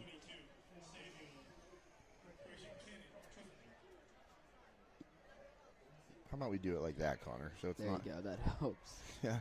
Can actually see what I'm aiming at. Well, there's the kick, and it's up and good. Gets it inside that upright. There you go. So make it 30-14 after the quick strike. Mullen. A few more of those, and you're back in the game. Yeah, Mullen to Rollo there, 74 yards. And we are now at a 16-point game, so that's a couple of touchdowns and 2-point conversions. But one main thing that Knoch would have to do to allow themselves to utilize those touchdowns and 2 points to come back would be you got to stop Montour and Drew Hopper and his, band of skill position players there that really, I mean, it's like you put the ball in any of their hands And they seem like they can all take it to the house, and then you got Haljo just pounding up the middle, nothing fancy, but positive yards, positive yards, positive yards. Oh. And I'll bet he's not fun to tackle. Something's happening on the field here. It's an injury, so we don't show those. When the guys are down on the field, we just kind of put it the other way. Fair enough. It's got to be stressful for the team and family and friends, people who might know that young man watching at home. So we just try to keep it off there. And while the young man is down on the field, it is a Montour Spartan. Can't see the number, but we'll take a quick break. For Connor Schwartz, my name is Josh Schreckengoss. We'll be right back. My name is Rick Mercurio, and I am in family medicine. But at 70 years old, I've slowed down a little bit. I'm more doing geriatric medicine. We moved to this area in 1984 after finishing my residency in Virginia. My family became members of the YMCA, which is now Richard G. Snyder YMCA. I had 4 children at that time, and we wanted to use the pool for swimming issues, and why soccer for kids is to die for. But back then, that was the most popular of all things. When I was 24 years old, I was second year medical school. We were learning there's benefits to exercise. It wasn't established back then in the 70s. It was not known that atherosclerosis and all kinds of things can benefit from it. It was just being looked at. I've told hundreds of people to start coming to the Y or something. I talked exercise, and I was an example for it. It's real hard if you weigh a whole lot, you smoked and all that, and you didn't exercise. Hell, you should be exercising. I told everybody. People saw how well, what good shape I was, and I was an example. And I always just used the YMCA, that it was a nice place and a friendly atmosphere. They have everything you could want. It was like home to me, really.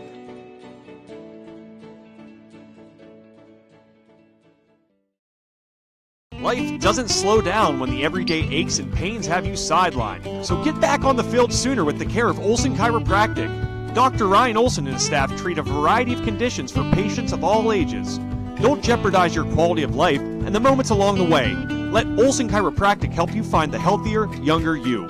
Call Olson Chiropractic at 724-548-1040 to schedule a consultation or see a full list of services online at olson-chiro.com. Hi, everyone. Hi, everybody. Hi, everybody. Hi, everyone. Hi, everyone. Hi, everyone. Hi, everyone. Hey, everyone. Hey, everyone.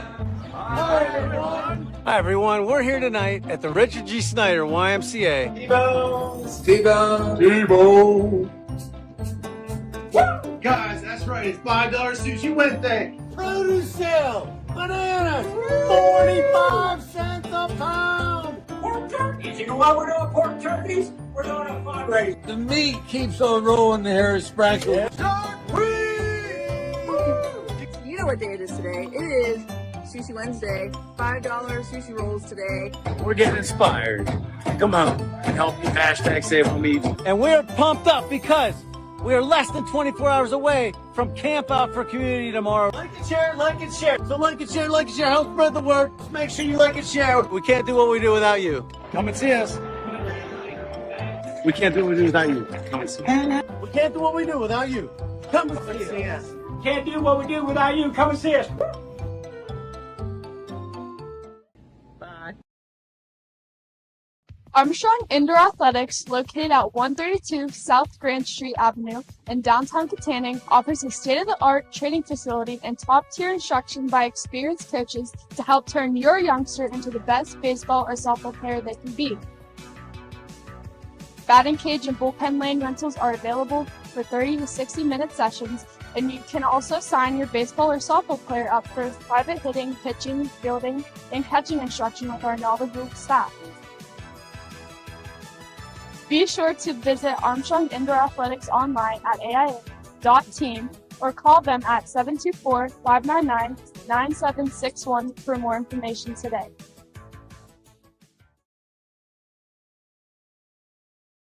Steffi's Country Catering prepares home-style made-from-scratch dishes that will have you convinced Mom made it. Whatever the occasion, Steffi's Country Catering will have you coming back for every event year-round. Find us on Facebook to place an order or to see our Sunday specials, or call 724-54-85047. Armstrong Indoor Athletics, located at 132 South Grand Street Avenue in downtown Katanning, offers a state-of-the-art training facility and top-tier instruction by experienced coaches to help turn your youngster into the best baseball or softball player they can be.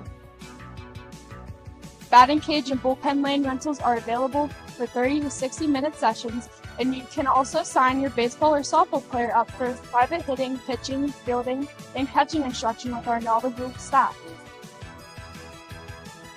Be sure to visit Armstrong Indoor Athletics online at AIA.team or call them at 724-599-9761 for more information today.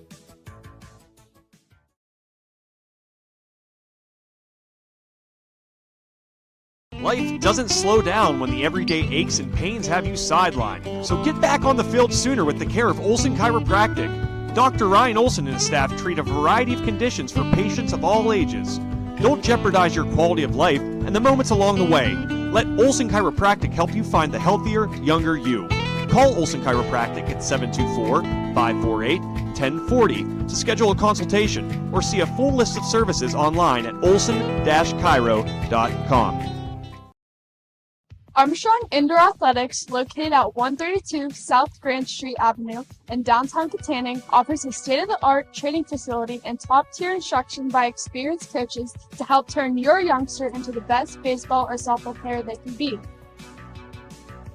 Batting cage and bullpen lane rentals are available for 30 to 60-minute sessions, and you can also sign your baseball or softball player up for private hitting, pitching, fielding, and catching instruction with our knowledgeable staff. Be sure to visit Armstrong Indoor Athletics online at AIA.team or call them at 724-599-9761 for more information today. And welcome back to High Top Sports Network. Still a Spartan down on the field, being transported right now to the stretcher. Hopefully just precautionary right now. He's moving his hands and his arms, and his team is now running out to check on him. I didn't get a number. I think it was 74, but I'm not 100% sure, so I'm not going to say any names until I can confirm it. But the entire Spartans team surrounds their fallen brother there on the field. Hopefully just precautionary measures right now. Down for quite some time. And we put him on the backboard and got him up onto the stretcher. And they will be transporting that young man to the ambulance and certainly to a nearby hospital for observation, tests, all that stuff. As I was telling Connor off the air, that we do not, put the camera on when there's an injured player down. It's not something that we want to show. If you see the injury in the midst of the play, there's nothing you can do about that. But, young man down on the field, being worked on and tended to by the medical staff. It's a scary sight for some people, so we don't want to, trigger anything traumatic out there. But it looks like the team seems to be in good spirits as they're making their way back to the sidelines here. Knoch has been on one knee the entire time. So nice display of sportsmanship there by the Knights.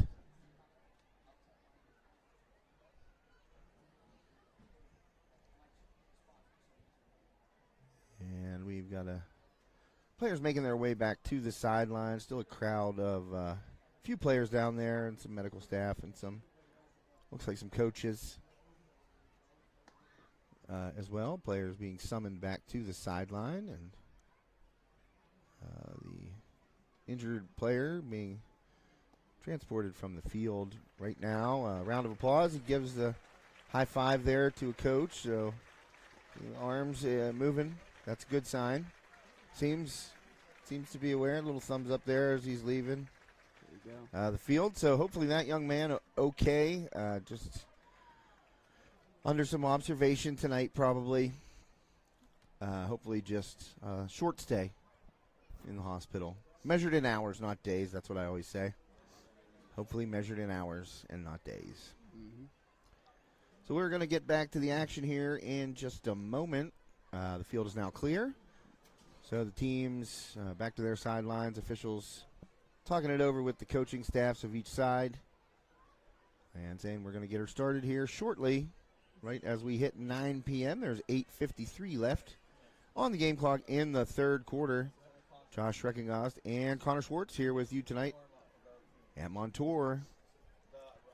A beautiful facility down here southwest of DeBerg. And GPS took us kind of I was surprised, actually. It took us down 28. Yeah.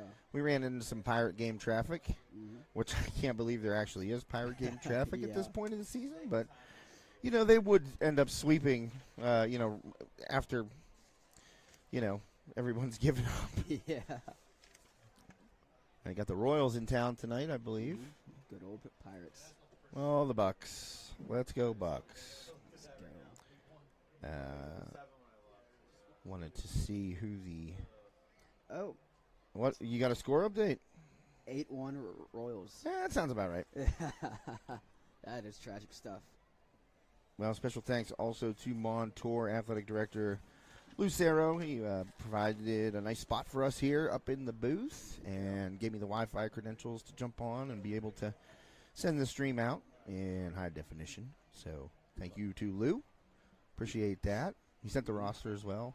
So I like, ADs that send you stuff that you didn't even ask for. Those are the best ones. Yeah. And also the ones that don't yell at you when you try and set up your equipment in their press box. Yep. But this is a spacious press box, so I highly doubt there's many conflicts over the space. This is a great press box, great facility. I like it, too, that you don't feel too high above the field. Like when you're at Hampton, you feel like or Marion Center, like someplace like that where you feel you're way up over the field. Here, we're elevated to a good point. I think we have a great view. Yep. And if I were a coordinator, I'd want to be sitting right in one of these booths. Mm-hmm. So the team's kind of stretching the legs a little bit after that long delay with the injury. Connor and I sampled pretty much everything from the concession stand downstairs. Oh, yeah. And we, stuff. in my mind, I rate concession stands. So the way I do it is value. All right. Do they have anything that's like kind of out of the ordinary? Like, I'll tell you the best meal I've ever gotten at a concession stand. It hit all of the marks. Value, serving size, homemade, and just amazing, right? Leechburg softball field. Really? Concession stand. Pulled pork sandwich. Ooh. Mac and cheese in a crock pot. Homemade mac and cheese in a crock pot. And I think a Coca-Cola or water or something like that. It was $5. $5 for all that? The pulled pork sandwich was like that big. And just dripping. And she hands all this stuff to me, and I was like, I didn't order all this. And she goes, you said pulled pork and mac and cheese. That's a special. And I go, yeah, I saw it on the board, but, how was this? It was too much meat for the bun, so I took the excess pulled pork, threw it in the mac and cheese. Ooh. Money move right there. There you go. And with the drink, I think I got a water. I'm not sure, because I looked at it, I'm like, I can't drink anything carbonated right there. I got to keep the space open. Yeah. But that is the best meal that I've ever gotten at a concession stand. Leechburg softball, never forget you. This was got to be 9 years ago. And I said to her, the lady that was working the concession stand, I said, do you always have stuff like this here? She goes, well, maybe you should come to more games and find out. Yeah, there you And I go. said, touche, madam. Touche indeed. And it was tremendous. Home-cooked food, great value. Drop all our equipment here. And it was a nice spring day. I believe the Blue Devils won handily, if I'm not mistaken. And my stomach was full. There you go. All right, kickoff here after the touchdown. That injury occurred during the extra point. It was a Montour player that went down. 30-14, Spartans lead. They will take over. Here we go. At On the topic of food. Yeah, talk about it. Maybe having a good old High Top Sports Network food booth review. We'll make a little show, a little segment out of it. Yeah, there you go. I like where your head's at, kid. Might be something there. Who knows? Oh man, it's got legs. It does. Because there's some staples of the concession stand. Hot dog. Obviously, you're getting a dog. Mm-hmm. Now you can break the dogs down too. Is that an all beef dog? What was the bun like? You can break it down. Yeah, can. But I like when Hopper looking deep again. That one kind of underneath it, but he's going to run it down. Oh my goodness, he had Bundridge again. And I thought Hopper kind of sailed on him. It looked like he really wanted to drive it. Yeah. And it kind of sailed coming out of his hand, but it still allowed Bundridge to get behind the coverage, but he kind of had to slow down and find it. So that was nearly another big hitter for the Spartans. Almost caught on the same. And that was through again. double coverage right there, Connor. I didn't mean to cut you off. Sorry about that. Oh, you're good. That was through double coverage right there. And Bundridge just running basically a post right down the numbers there and then cutting it inside. Hopper swings it out quickly. Ooh. He's got his man. That's Alston, I believe. Alston breaks one tackle. Alston out to the done. sideline. Alston outrunning his blockers. Not waiting for them. Alston cuts it back to the middle. And Alston is going to take it to the house What again. a run. Oh, Holy goodness gracious. A.J. Alston, a man amongst boys this evening. 66. He's had some big plays tonight. And that one right there was just a fantastic individual effort. Hopper has to come over to him. He said, I'm buying you lunch tomorrow somewhere, because he swung that out. He actually threw that negative yards, I think, and Alston did the rest. I'll tell you That's what, insane. he broke that first tackle, and once he got those legs turning, it was like, oh, good luck. Mm-hmm. And to the house once more. Alston from 66 yards away, and I'll bet you it was about 70 where he caught that ball behind the line of scrimmage and then cut it upfield. Another quick score by the Spartans. That'll make it 36 with the extra point incoming. And Davin's kick, good. Over the band, no flying color guard girl back there to catch it that time, but that's going to make it 37-14. Montour on top. What a display of offense. Oh, man, what an individual display by Alston. Holy man. Absolutely. Made that catch in the back of the end zone, too. There was like a little Tony toe tap in the back. That was why you were making the concession stand run. I see. But he's had some monster plays tonight for the Spartans. And right whenever, your knock right there, you lose your starting quarterback, and you Montour scores on you, and you come back and you get that quick response that you had mentioned, Connor. But another quick response, this one, and they had Bundridge deep too. I mean, that could have been a touchdown. I think if that ball doesn't kind of sail coming out of Hopper's hands, I mean, Bundridge was loose again for a long score, but hey, when you can swing it out 4 yards behind the line of scrimmage to A.J. Alston and let him do the rest, that's a nice problem to have. Yeah, it is. So 37-14, 8:31 left, third quarter. And Davin has not kicked long tonight. Well, the one time he did, he had a touchback. But that one going to be, that's Rollo, I believe. Yep, number 7. Well, Stopped at what? That's 26, 27? yeah, it looks pretty close there to the 26. That ball, let's see, right on it, right on the 26. There you go. So that is where Knoch will take over. Last series, Mullen able to hit Rollo down the sidelines. Let's see what they can put together here. Well, they got the triple stack back there. See who takes the direct snap here. It's going to be Mullen, I believe. 2 sidecars to the right, 1 Rollo and 1 Skirka. And under pressure, Mullen trying to get loose. There's going to be a flag behind the play. That's holding on Knoch. Yeah. Oh. And a good hit there to finish off Skirka, but that one's coming back. Yeah. And looked like one of the big boys there kind of had a hold of his man and said, let's just fall down together here. And can't do that. Holding against the Knights. My brother Jake, you're also first cousin once removed. He played offensive line in high school and college, and he said sometimes you would try and get your arm interlocked with the guy and just kind of fall forward and take him down with you. And it kind of I said, so how good was your acting? He goes, good enough to get penalized once a game instead of 6 times a game. There you go.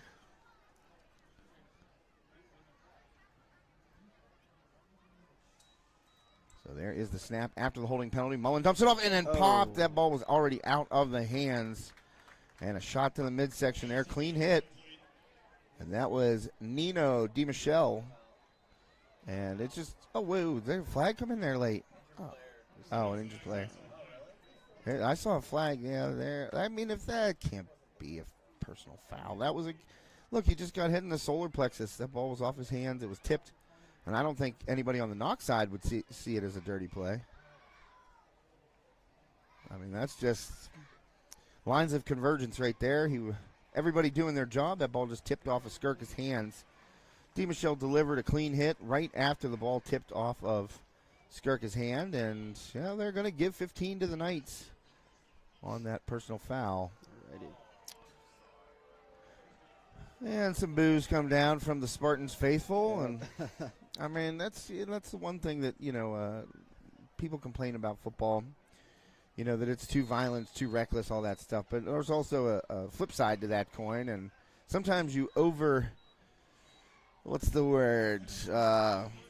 litigate. That penalty didn't need to be thrown. It came in several seconds after the play was already done, and it was the official essentially waiting to see if Skirka got up. And then once he rolled over and kind of couldn't get his wind, the flag came out. And that's not the way a game should be called. No. But again, I think if the tables were reversed, I don't think anybody on the Knoch sideline would say any differently. If you're around the game and you know the game and you play the game and you're a coach of the game or you're truly an invested spectator, you know what a dirty hit is, and that was not dirty. So the penalty benefits the Knights, and then a good run on second down there. So it's going to make it 3rd and 1. 7:35 left. Knights trailing by 23. And Mullen swings it out. There we go. And Rullo again. He's going to get the first down, so he's become involved since Mullen has become the quarterback here. Rullo with that touchdown earlier, 74 yards earlier this quarter.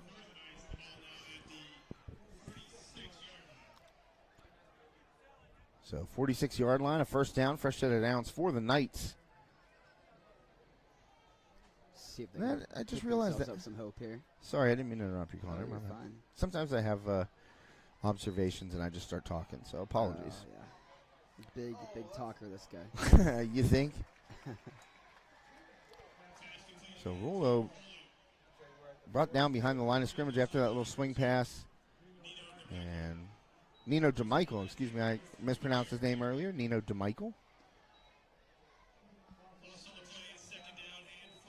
But he made a tackle for loss right there, and I believe teammate Amir Gary, who's had a nice game defensively tonight, was also there.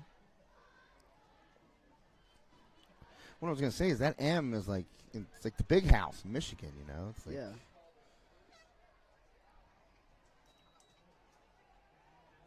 And oh, man, that one's going to be picked off right through the hands. Oh, boy, did Mullen. They wanted. Yeah, that Mullen, you can't fault him right there. He put that one right on the hands of Keaton Oprosky, and it got through and ended up just tipped up long enough for an interception to be made. I believe Marcus Battles comes down with the pick, and that's a bad break. It's bad luck right there. Mm-hmm. That ball was delivered with a lot of heat on it, and I think you give Oprosky 10 of those, he catches 9. Yep. That one just slipped right through the hands and Unlucky. into the arms of Battles.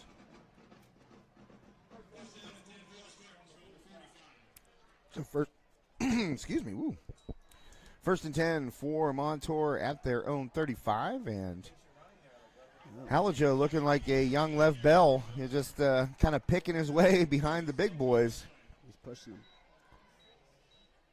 I always love that. You see a running back real patient. He's got his hand on his offensive lineman, kind of like guiding him where he wants to hit a guy. Sometimes I do that with Dave Hartman when we're going into a press box. I'm like, Dave, right here, boom, hit somebody. And he goes, no, I can't do that. I said, Dave, you're a giant man. Hit someone. There you go. But no, not Dave. He won't do it.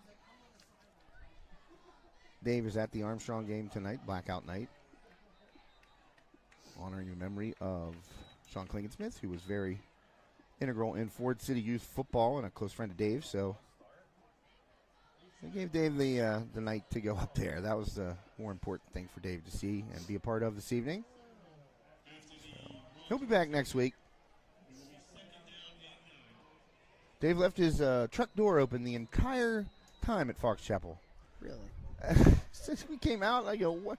Has that door been open the whole time?" He goes, "Oh man, I didn't close it." And I said, "Well, I was already out. You know, I'd grab the stuff." Oh man, Halajo picking his way, still on his feet. Great run.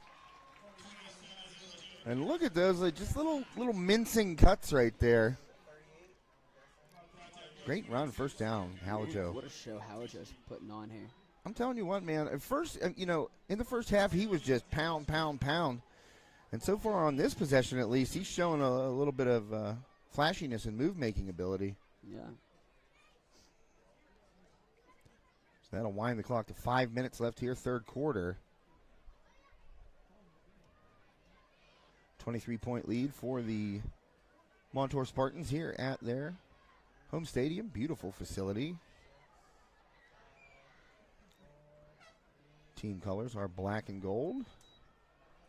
And Halajo dragged down from behind. Good tackle by Mullen. He came off the edge right there and just right down the line of scrimmage. Oh, excuse me, that was number 6. Apologies. Yeah, that was Carter Barris. Apologies there. Telling you the numbers. Once they get pushed up under the pads, it's a crapshoot for me.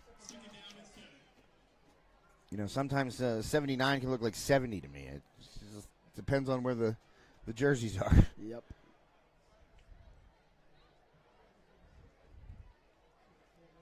So the clock continuing to roll here.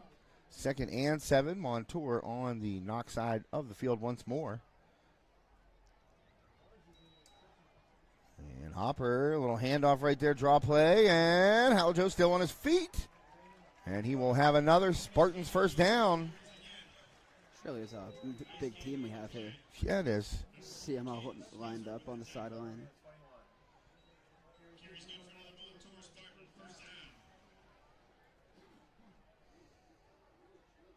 Good stuff. So 3:35 left here, and Spartans taking their time. Trying to milk that clock a little bit. Why not? 23-point lead right now for Montour. And Hopper, another handoff. Halajo on his feet. Good run. Steps out of a tackle towards the sideline. And pushed out of bounds right around the 11-yard line. It looks like 12 maybe.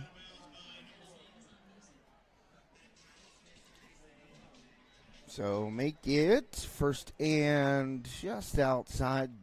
Well, they got it on the 10. Well, that's the 11 for sure. First and 10 at the 11.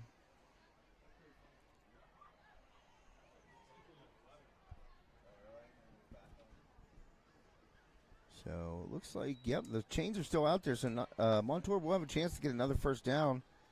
Ooh. And Halajo. Taking it down. Well, a little extracurricular activity there at the end of that play, Connor, and I think that one's going against the old Knights. Oh boy. I mean, you never know what's being said down there. Yeah, that's true.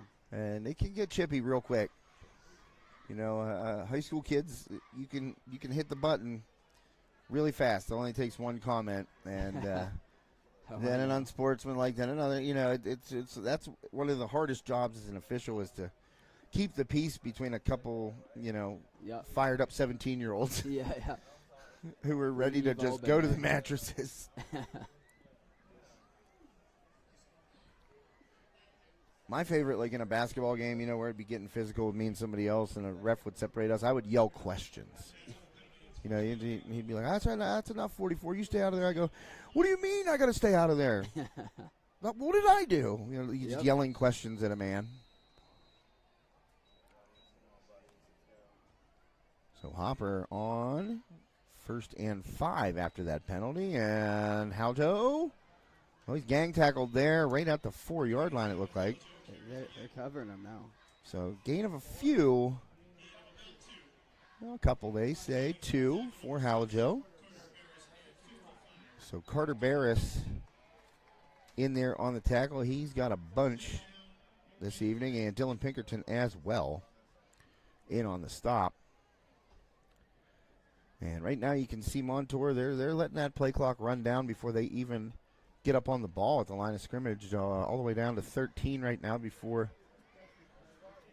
the Spartans come set, and under 10, the snap will come at 7. So Halajo bulldozing his way into the end zone, and he is rewarded doing the heavy lifting on that long drive. The running back, who I'm going to tell you, he had the vast majority of the yards on that drive, if not all of them, it felt like. Yep. Caleb Halajo, the 5'11", 185-pound junior running back / linebacker, pumps it in. What a display he's putting on here. Good stuff. Yeah, he's that's the thing when you want to burn that clock down. You got a big man that can keep the chains moving. They got him listed 5'11", 185. That's a stocky runner. And he was handing out some punishment at the end of his runs. That's what you love to see out of those kind of running backs. Yep. And ball. Any theatrics from the... No, that was a one-time thing apparently. Yeah. Davin's extra point is good. So that will add 7 more. Oh, my.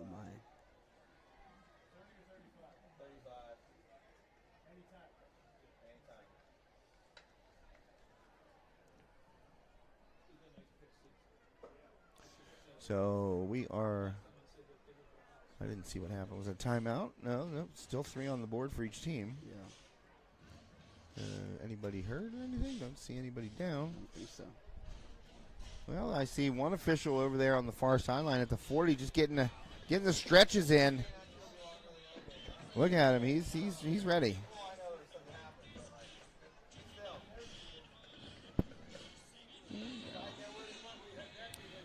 (44-14), 30-point lead for the Spartans of Montour over the visiting Knoch Knights. Storylines tonight for the Knights. Colt Sprankle apparently injured in the second quarter. Sorry, Connor. In the second quarter there, did not and has not returned. Haven't seen him on the Knights sideline. Actually, yeah, I have not seen him. Another short kick there, and oh man, getting through the first wave, but then dropped. 45, I'd say. Yeah, Keaton Oprosky.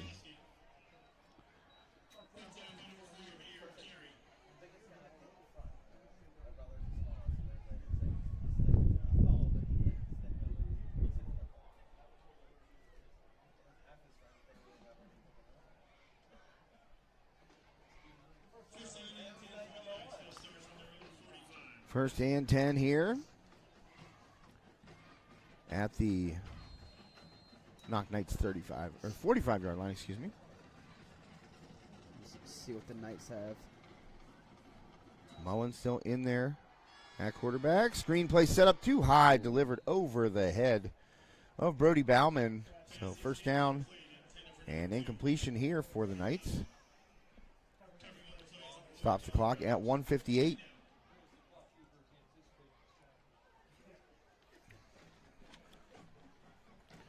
Connor, did you know that the PIAA mandates that the clock run if a team opens up a 35-point lead? Not know that. Well, we're not. The Spartans are 5 points away from having that happen. Yeah. As Skirka was wrestled down behind the play, well behind the play. Amir Gary having himself a night. He has been in the backfield of the Knights quite a bit this evening. I'm storming the castle. There's a night joke to be made somewhere. Heck yeah, man. And again, Knoch. I said they were in desperate need of a touchdown. They scored one literally like the next play. So yeah, they're in desperate need of a touchdown right here. That they are. And Mullen going to keep it himself. Steps out of a tackle. Gets another man to miss, but then ending his run is Gary again.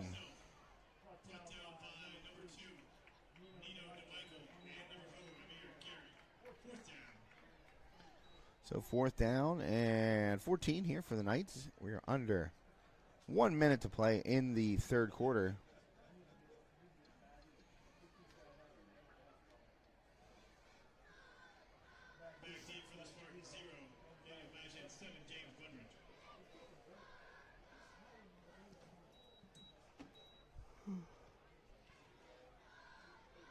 And the punt taken, and that is going to be a man who has done it all tonight, Daniel Batch.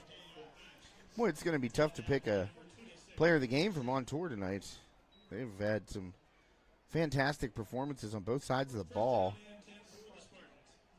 You know, Hopper just lighting it up through the air. Those receivers all doing a great job. Tough pick. You know, he's spreading it around quite a bit. And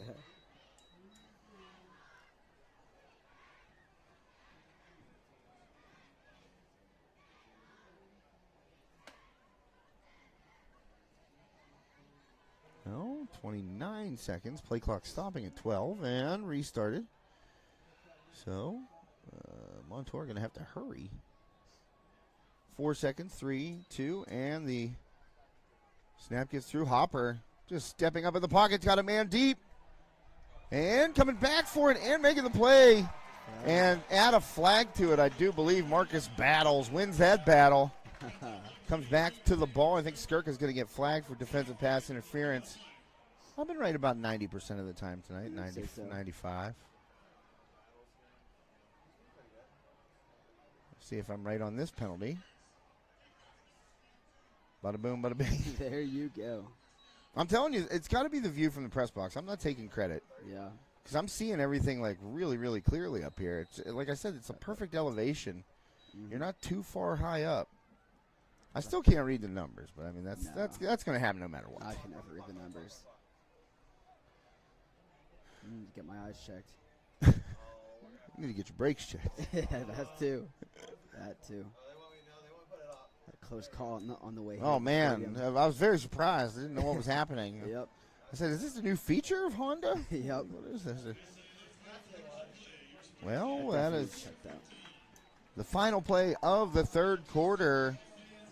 Spartans in control, 44-14, a 30-point lead for Montour. And the Knoch Knights looking for some answers here. Will they find any in the fourth quarter? And stay tuned. There might be a couple of long-term questions here for the Knights.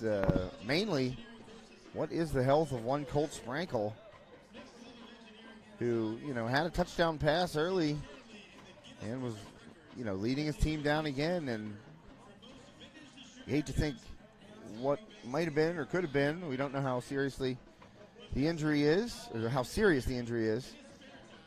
Hopefully nothing more than, just getting banged around and having to miss the second half here. But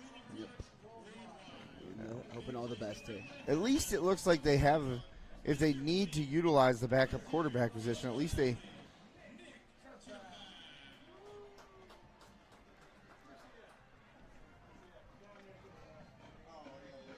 So that's going to bring us to the fourth quarter here on High Top Sports Network. Josh Reckengost and C. Swartzy. What was the Pope thing? Something Pope. We're not getting into that. We're not getting into the Pope thing. He wears a funny hat. That he does.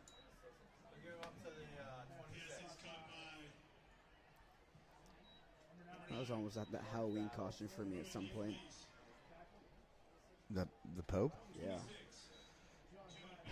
That would be interesting. I wouldn't want to dress up as anyone religious, No, Don't want their God to think that I was making fun of them. That is true. Get struck by lightning.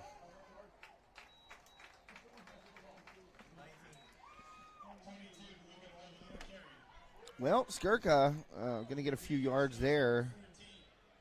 Oh, excuse me, that wasn't Skirka. They don't. Was it? No, they don't have the ball.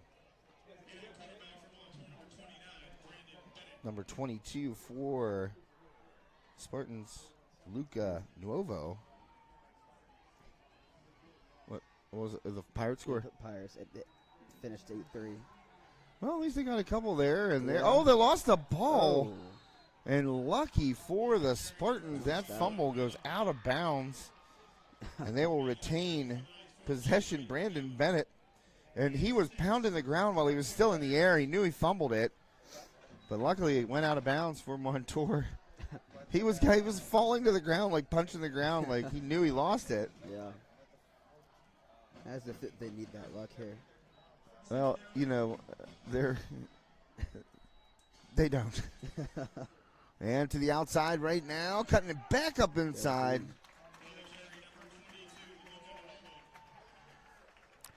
So Luca Nuovo. And they punch it in right here. Connor, that clock ain't stopping. Only on timeouts and, stuff like that. But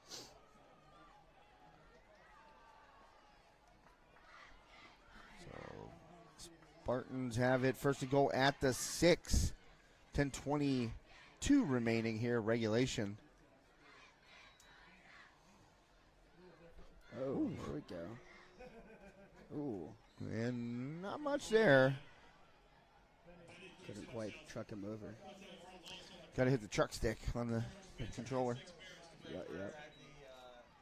What are you, an Xbox or a PlayStation guy? I've always been Xbox. Figures.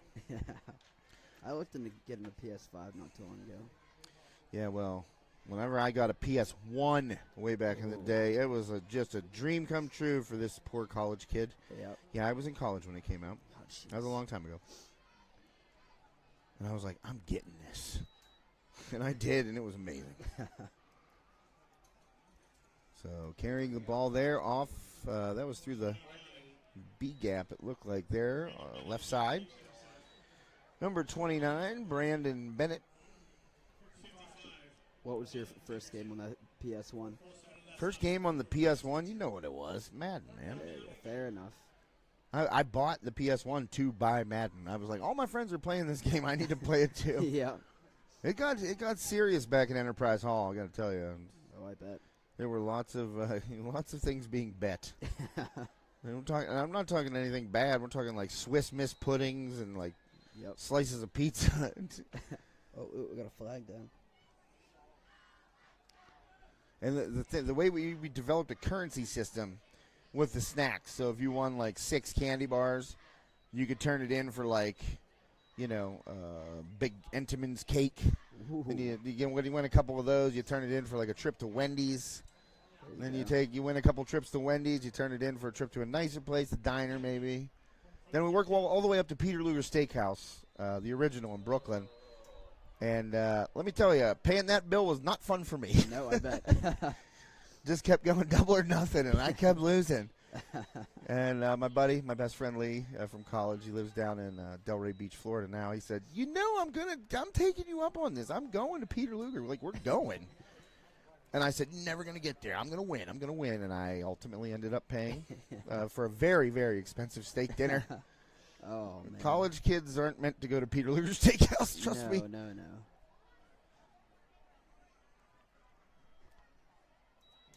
So the snap and the handoff right there, draw play. It was a big Halo aficionado back on the original Xbox. Halo, yeah. I never really, I played it before. I didn't play it much. It was like either that or the old Star Wars Battlefront 2 from like 2005. Yeah, I remember Battlefront. My buddy Lee was into that. Yep. He switched from PlayStation to Xbox, and then he went back to PlayStation. Wow. And I said, normally people don't do that. You're like one or the other, Yeah. Been like that since the dawn of time. Whoa, there's a my flag right before that snap. I think, I don't know if it was a play clock violation. I didn't see. So taking the snap right there, that would have been Brandon Bennett.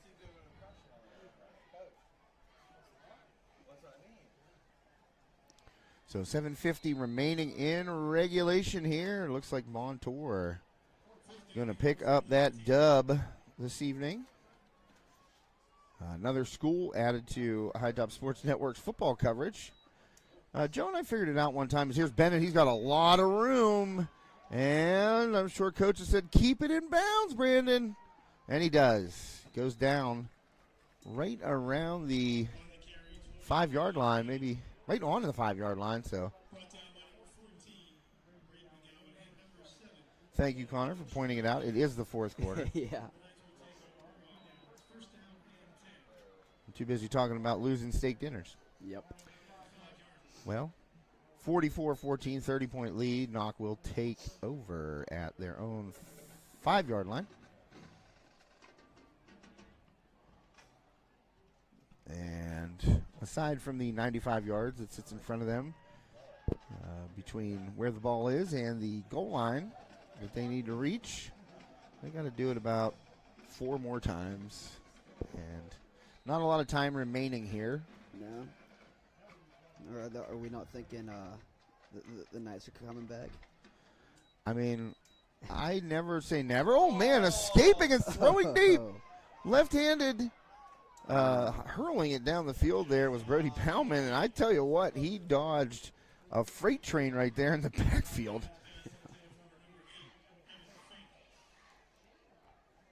Yeah, I never say never. I've seen too many wild things in sports, honestly. Yeah.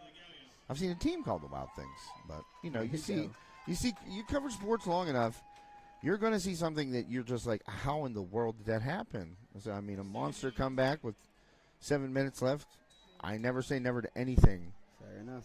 In an athletic event. There's a run left side there, stop short. You ever see that old movie, Where the Wild Things Are? Old movie? Everything's old to you. I know. You ever see that? You ever see that old show, 60 Minutes? Yes. No, I have seen Where the Wild Things Are. What was the? That movie scared me when I was a kid. When you were a kid, I took my kids to see it. It is kind of scary. I could see it being scary. I didn't know what those things were. I was like terrified. It's a cool movie though. They did it. I thought they did it well. Yeah. And here's a handoff, number 35 for the Knights, getting a run right there, going right side.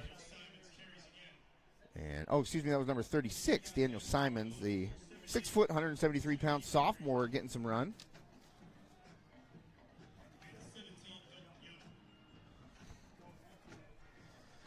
Oh boy.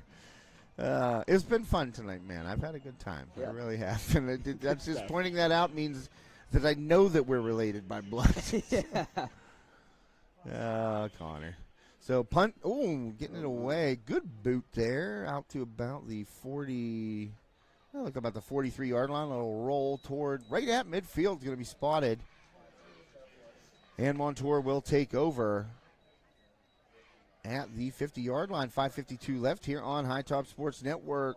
Spartans are in charge right now. 30-point lead as we head to the home stretch. Josh Rettengoff and Connor Schwartz with you. We'll be right back. Steffi's Country Catering prepares home-style made-from-scratch dishes that will have you convinced Mom made it. Whatever the occasion, Steffi's Country Catering will have you coming back for every event year-round. Find us on Facebook to place an order or to see our Sunday specials, or call 724-54-85047. Life doesn't slow down when the everyday aches and pains have you sidelined. So get back on the field sooner with the care of Olson Chiropractic. Dr. Ryan Olson and his staff treat a variety of conditions for patients of all ages.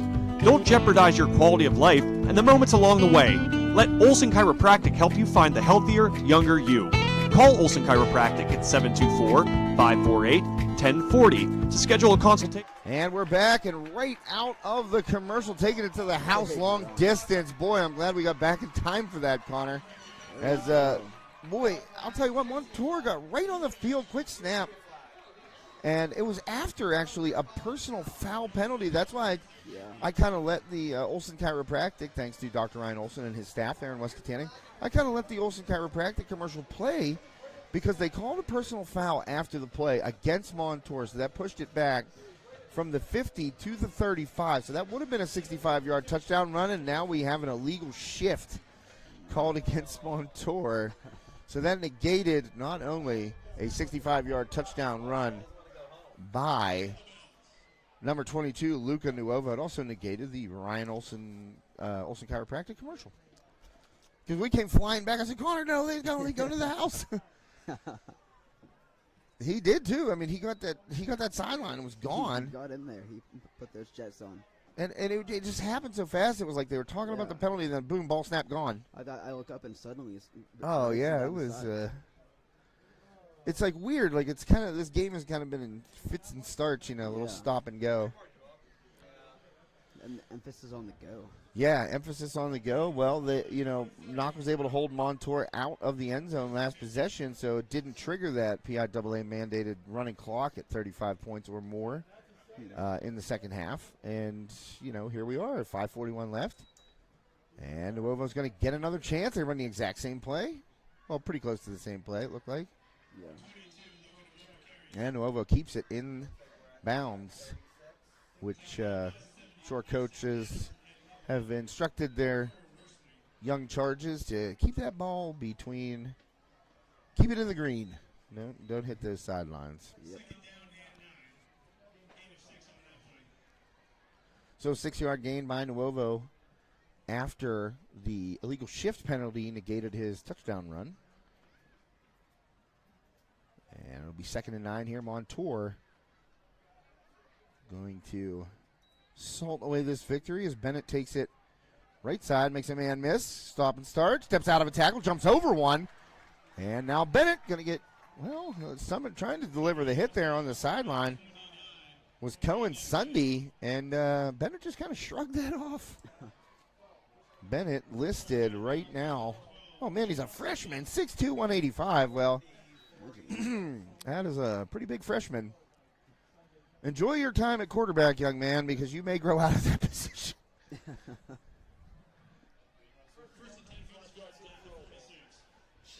I saw him just kind of toss one like to flick it, and he's a lefty, it looked like. Or maybe he just threw it that way.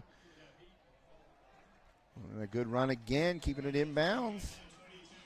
Luca Nuovo running hard here for the Spartans. Quite the offensive outburst by Montour in this one, hitting big plays all over the field. Spartans have looked solid this evening.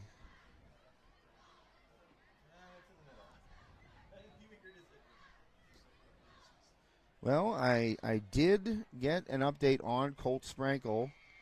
He suffered a concussion there on that play at the very end of the first half. Well, not the very end of the first half, but his last possession.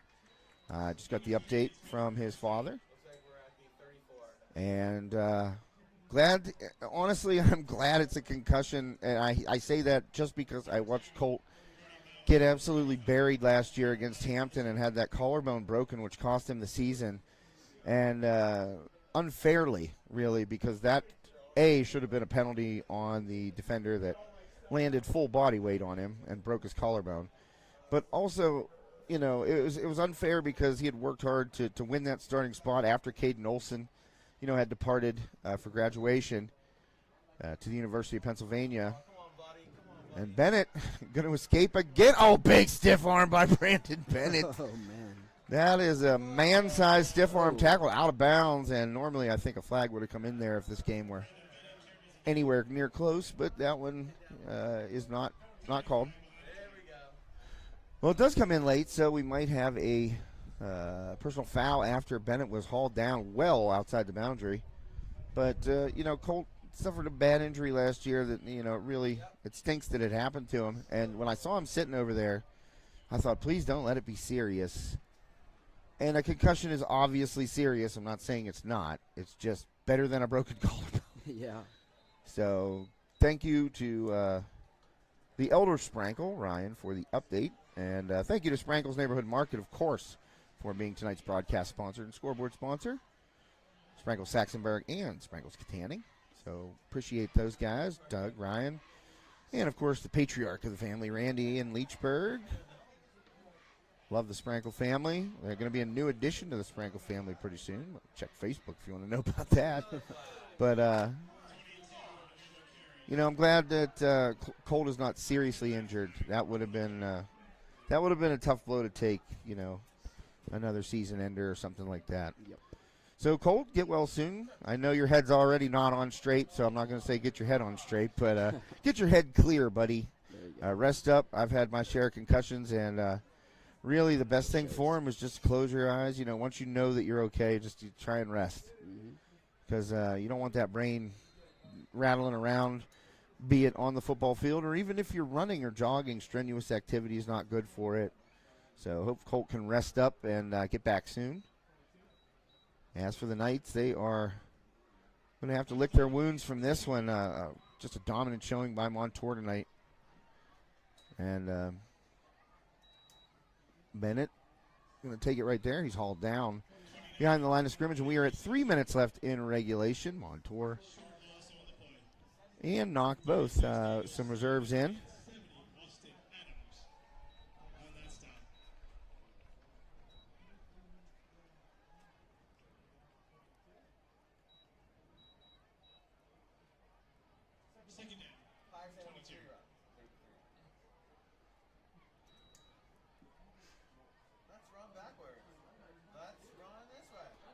So, oh man. Oh. Well, I'll tell you what, Luca Nuovo wearing that 22. That was Najee Harris not. Najee doesn't run back from sideline to sideline. I always like to, somebody's wearing that number and it's like, who's a 22? Oh, Najee. Well, he doesn't run like that. He runs straight ahead and into people. He runs more like Bennett does. Yeah. That stiff arm by Bennett on the play where he got hauled down out of bounds. That was a big stiff arm by a freshman. So Bennett going to keep it here, and he covers a lot of ground with those strides. It doesn't look like he's moving incredibly fast, but he is elusive. You can kind of see the shoulders dipping in and out, and he's strong when he finishes the run. So he does push it down there.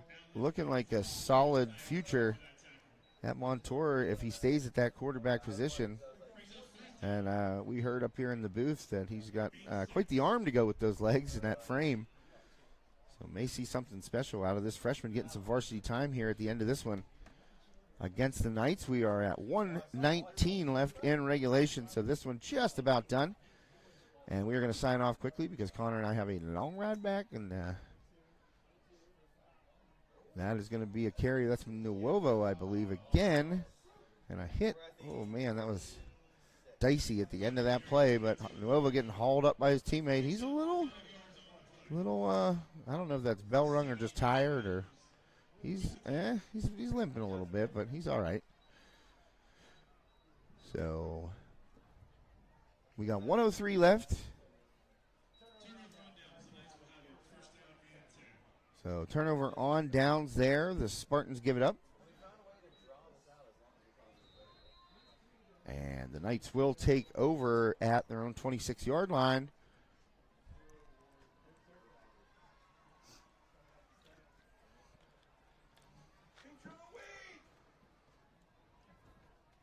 So a couple plays left here for the Knights. And there's a handoff through a hole and popped by number 44 coming into that hole with reckless abandon. That was Michael Lucas. I'll tell you what, 6', 205 sophomore. And he came into that hole like he lived there. I mean, it was, oh man, and he's got the little high neck roll thing too, like the old school 90s linebackers. I love it. There you go. Oh man, and he's leaning toward the line of scrimmage. He knows they're running the ball, as do all the other defenders on the Montour side. And that's going to do it for us, I believe. That'll be the last play. Yep.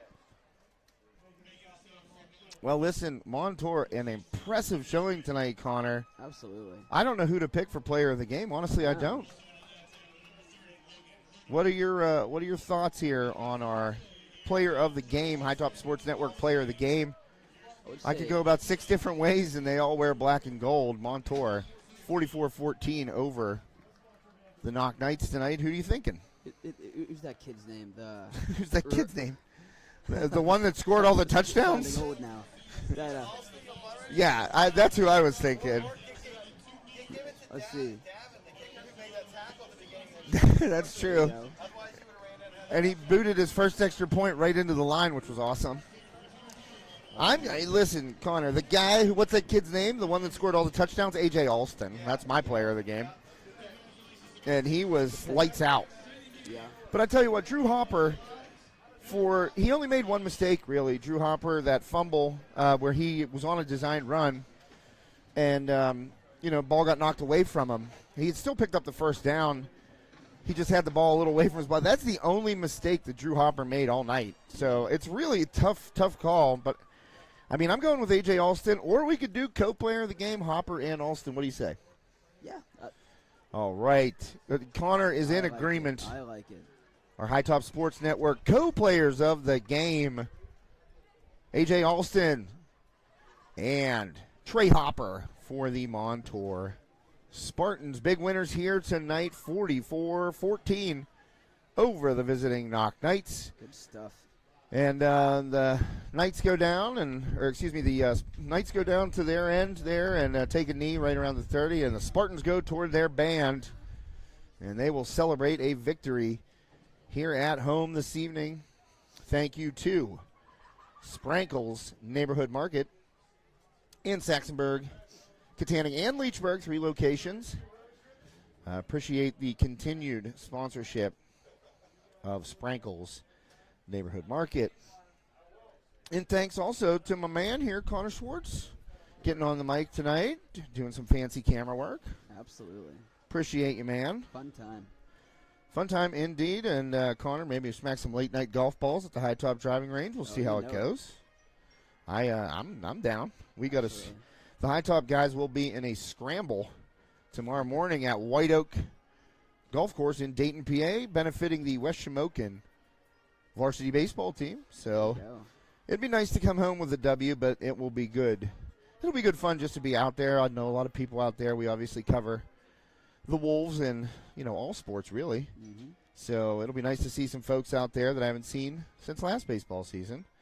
And Anthony Rocco, the head coach, now in his second year with the Wolves, did a great job with that program last year. I think they're headed in the right direction. So it'll be nice to see Rocco, who famously threw a ball through my glove at first base, and in warm-ups, he just unleashed, and I go, like I was at first, tossing the ground balls across, and guys are just kind of lobbing it back.